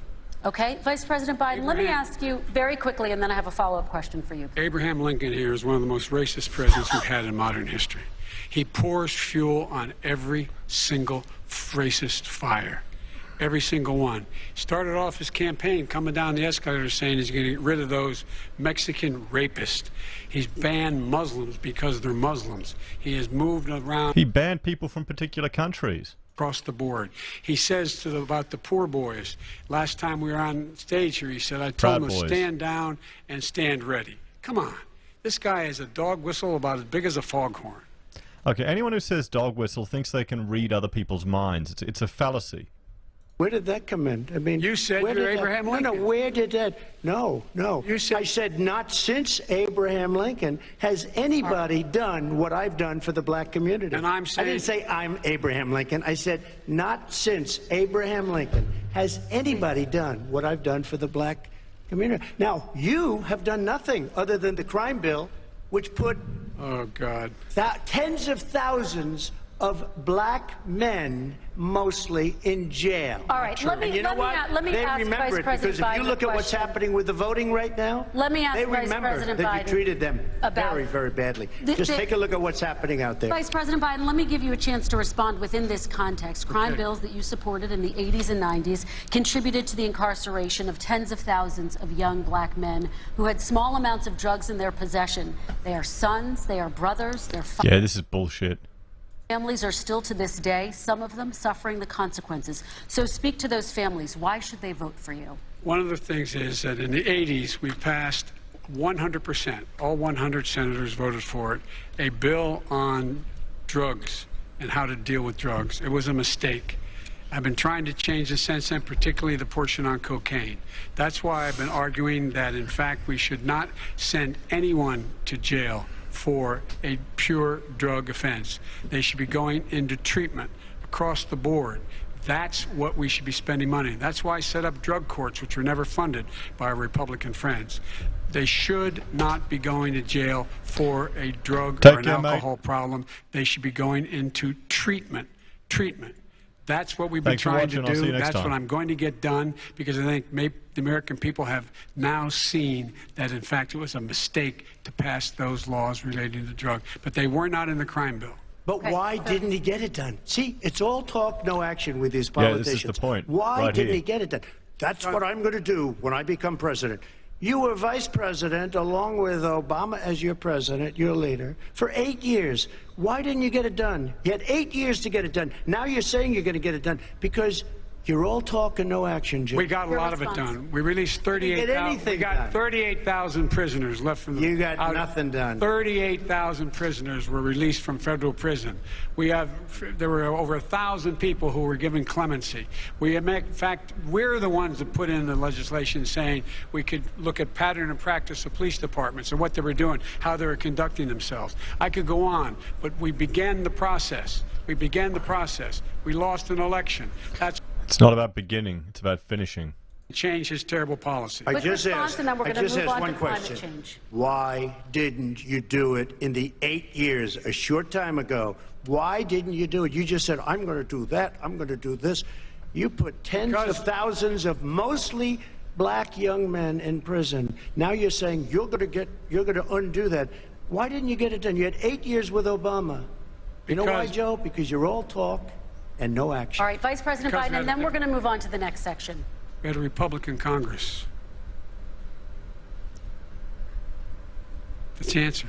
Well, you got to talk them into it, Joe. Sometimes all right. You got to talk them into it. We're going to move on to our next section, like I did with criminal justice reform. Okay. I had to talk Democrats into it. Gentlemen, we're running out of time, so we got to get on to climate change, please.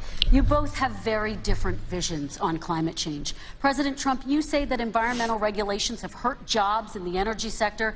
Vice President Biden, you have said you see addressing climate change as an opportunity to create new jobs. For each of you, how would you both combat climate change and support job growth at the same time? Starting with you, President Trump, you have 2 minutes uninterrupted.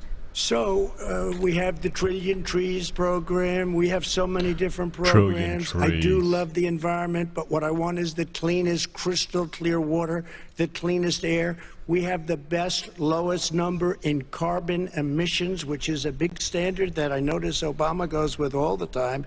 Not Joe. I haven't heard Joe use the term because I'm not sure he knows what it represents or means, but I have heard Obama use it. And we have the best carbon emission numbers that we've had in 35 years under this administration. We are working so well with industry, but here's what we can't do. Look at China, how filthy it is. Look at Russia. Look at India. It's filthy. The air is filthy. The Paris Accord. That's going to come back to bite him. Spend trillions of dollars, and we were treated very unfairly. When they put us in there, they did us a great disservice. They were going to take away our businesses. I will not sacrifice tens of millions of jobs, thousands and thousands of companies. Incon, that should be done on a state level over in the U.S. China doesn't kick in until 2030. Russia goes back to a low standard, and we kicked in right away. It would have destroyed our businesses. So, you ready? We have done an incredible job environmentally. We have the cleanest air, the cleanest water, and the best carbon emission standards that we've seen in many, many years. Vice President and we Biden. haven't destroyed our industries. Vice President Biden, 2 minutes to you, uninterrupted. Climate change, climate warming, global warming is an existential threat to humanity. We have a moral obligation to deal with it. And we're told by all the leading scientists in the world we don't have much time. We're going to pass the point of no return within the next 8 to 10 years. 4 more years of this man eliminating all the regulations that were put in by us to clean up the climate, to limit limit of emissions will put us in a position where we're going to be in real trouble. Here's where we have a great opportunity. I was able to get both all the environmental organizations as well as labor, the people worried about jobs, to support my climate plan. Because what it does, it will create millions of new good-paying jobs. We're going to invest in, for example, 50,000 charging stations on our highways so that we can own the electric car market of the future. How many jobs are going to get destroyed, though? They never talk about that. where we're going to see to it that we're going to take 4 million existing buildings and 2 million existing homes and retrofit them so they don't leak as much energy, saving hundreds of millions of... That's the stupidest idea in the world. That is the stupidest idea, retrofitting buildings like that. The way, the whole idea of what this is all going to do, it's going to create millions of jobs, and it's going to clean the environment, our health. Just chuck all your money into 4th-gen nuclear or to new tech, not this primitive crap. Indicated that my plan will in fact create 18.6 million jobs, 7 million more than his. This is from Wall Street, and I'll create $1 trillion more in economic growth than his proposal does. Not on climate, just on the economy. President Trump, Today came out and said very strongly, $6,500 will be taken away from families under his plan, that his plan is an economic disaster. If you look at what he wants to do, you know, if you look at his plan, his environmental plan, you know who developed it? AOC plus 3. They know nothing about the climate. I mean, she's got a good line of stuff, but she knows nothing about the climate, and they're all hopping through hoops for AOC plus 3. Look, their real plan costs $100 trillion. If we had the best year in the history of our country for 100 years, we would not even come close to a number like that. When he says buildings, they want to take buildings down because they want to make bigger windows into smaller windows. As far as they're concerned, if you had no window, it would be a lovely thing. This is the craziest plan that anybody has ever seen. It's official. They're bringing back the window tax. Well, this wasn't done by anybody. Frankly, I don't even know how it can be good politically. Right. They want to spend $100 trillion. That's their real number. He's trying to say it was 6. It's $100 trillion. They want to knock down buildings and build new buildings with little, tiny, small windows. I mean, and many other things. Okay. And many other things. Let me have the Vice President respond, and we're running out of time, and we have a lot more questions to get to. So let's hear from the Vice President. I have a number more questions. I don't know where he comes from. I don't know where he comes up with these numbers. Queen. $100 trillion. Give me a break. This plan was, this is plans endorsed by every major environmental group and every labor group. Labor, because they know the future lies. The future lies in us being able to breathe, and they know there are good jobs in getting us there. And by the way, the fastest growing industry in America is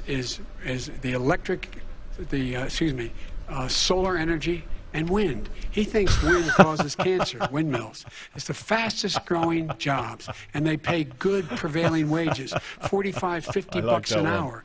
We can grow and we can be cleaner if we go the route I'm proposing. President Trump, please respond, and then I have some follow-ups. We are energy independent for the first time. We don't need all of these countries that we had to fight war over because we needed their energy. We are energy independent. I know more about wind than you do. It's extremely expensive, kills all the birds, it's very intermittent, it's got a lot of problems, and they happen to make the windmills in both Germany and China. And the fumes coming up, if you're a believer in carbon emission, the fumes coming up to make these massive windmills is more than anything that we're talking about with natural gas, which is very clean. One other thing. Find me a scientist solar. Said that. I love solar, but solar doesn't quite have it yet. It's not powerful yet to really run our big, beautiful factories that we need to compete with the world. So it's all a pipe dream. But you know what we'll do? We're going to have the greatest economy in the world. But if you want to kill the economy, get rid of your oil industry. You want, and what about fracking? All right, let me allow Vice President Biden to respond. I never said I oppose fracking. You said it on tape. I did. Show the tape. Put it on your website. I'll put it on. Put it on the website. The fact of the matter is he's flat lying. Would you rule out banning fracking? I do rule out banning fracking because the answer, we need other industries to transition to get to ultimately a complete zero emissions by 2025. What I will do is 2025? What the hell? Capture the emissions from the fracking, capture the emissions from gas. We can do that, and we can do that by investing money in doing it, but it's a transition to that. I have one more question in this pot, and then Excuse me, we have... he was against fracking. He said it. I will show that to you tomorrow. I am against fracking. Until he got the nomination, went to Pennsylvania, then he said, but you know what, Pennsylvania? He'll be against it very soon because his party is totally against it. Fracking on federal land, I said. No fracking and or oil on federal land. Let me ask this final question in this section, and then I want to move on to our final section. President Trump, people of color are much more likely to live near oil refineries and chemical plants. In Texas, there are families who worry the plants near them are making them sick. Your administration has rolled back regulations on these kinds of facilities. Why should these families give you another 4 years in office? The families that we're talking about are employed heavily, and they're making a lot of money, more money than they've ever made. If you look at the kind of numbers that we produce for Hispanic, for Black, for Asian, it's 9 times greater, the percentage gain, than it was under, in 3 years, than it was under 8 years of the 2 of them, to put it nicely. 9 times more. Now, somebody lives, I have not heard the numbers or the statistics that you're saying, but they're making a tremendous amount of money economically. We saved it, and I saved it again a number of months ago when oil was crashing because of the pandemic. Okay. We saved it. We got, say what you want about relationship, we got Saudi Arabia, Mexico, and Russia to cut back, way back. We saved our oil industry, and now it's very vibrant again. And everybody has very inexpensive gasoline. Remember Vice President Biden, your response, and then we're going to have a final question for both of you. My response is that those people live on what they call fence lines. He doesn't understand this.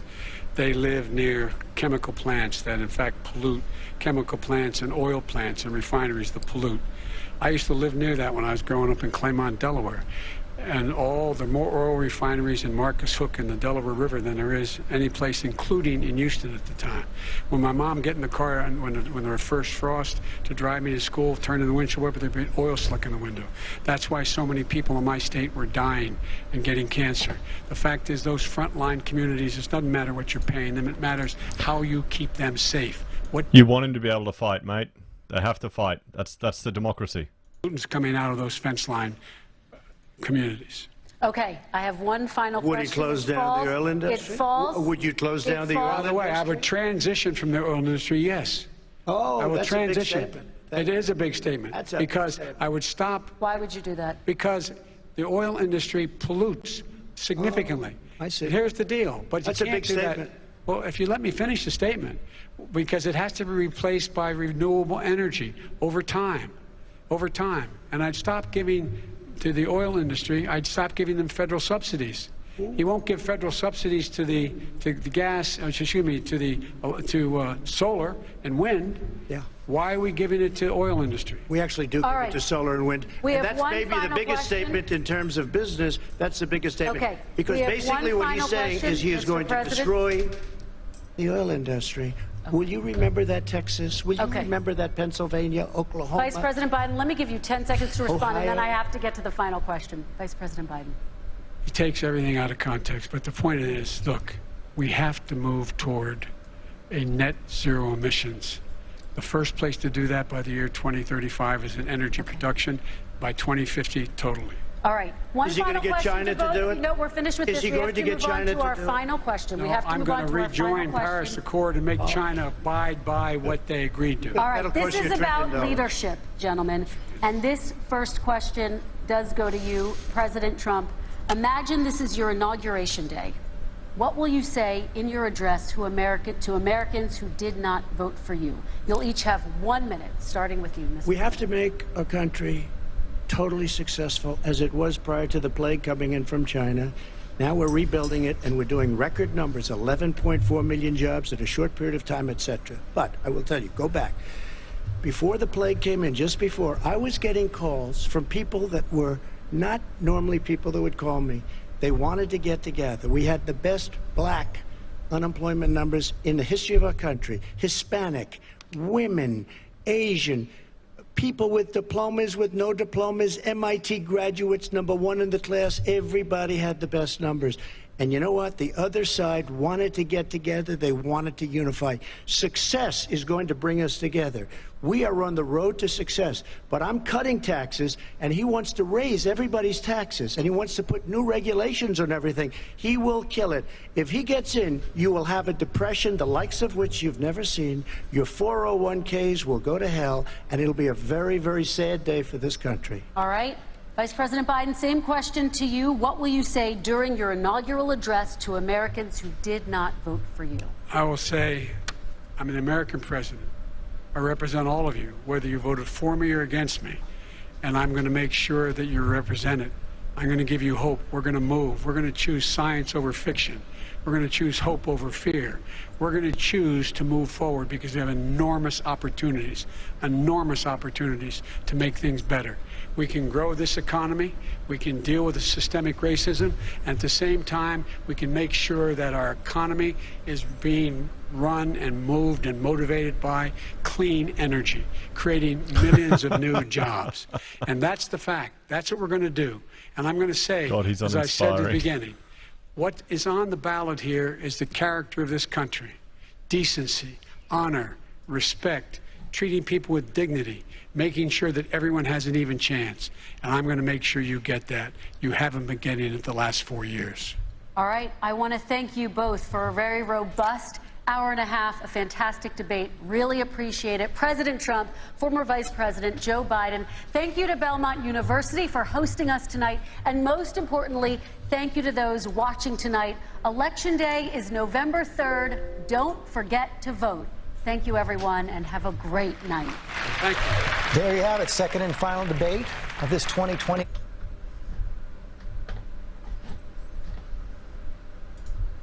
There we go, guys. What do you all think? What do you all think?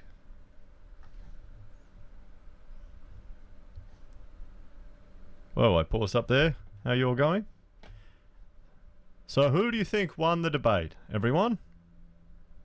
Who do you think won? Trump or Biden? I think Biden made a few quite good points, but I think Trump had it more. We'll have to see. I think there's a few things that Trump said that are going to come back and bite him. Notice how he's the only one not wearing a mask. Oh, probably because he's immune.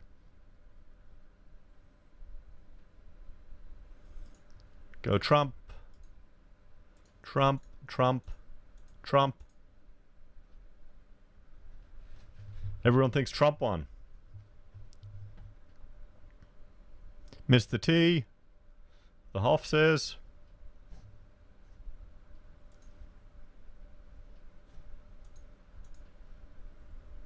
Trump, but the media won't say so. True.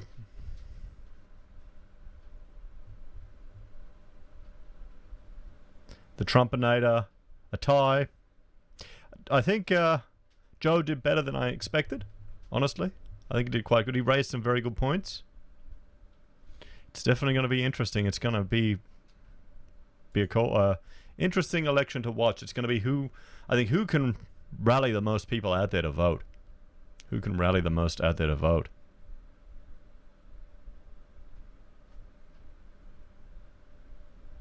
It'll be very easy for the media to take sound bites. Yeah, Rachel, you're right there. You're right there. But then again, maybe that's what Trump wants to do, to get those sound bites. Because if the media are saying Trump says India's dirty, that'll go everywhere. It will go everywhere. Work fantastically. Michael is saying, who cares? Buy Australian real estate now. That's it. You heard it here first, everyone. Jay reckons it's a split decision. It's going to take them months to count the vote. They need to hire our electoral commission to run it. Better than the first debate. Trump came out strong. Well, I think he's strategically, I think this is a lot better, that he can show people he can be a statesman. So he can work to one side of his audience at the first debate and the second side to this. Owen's thinking about the massive smoking gun with the laptop. I mean, that's just insane. And he dropped it enough. A few hints on it.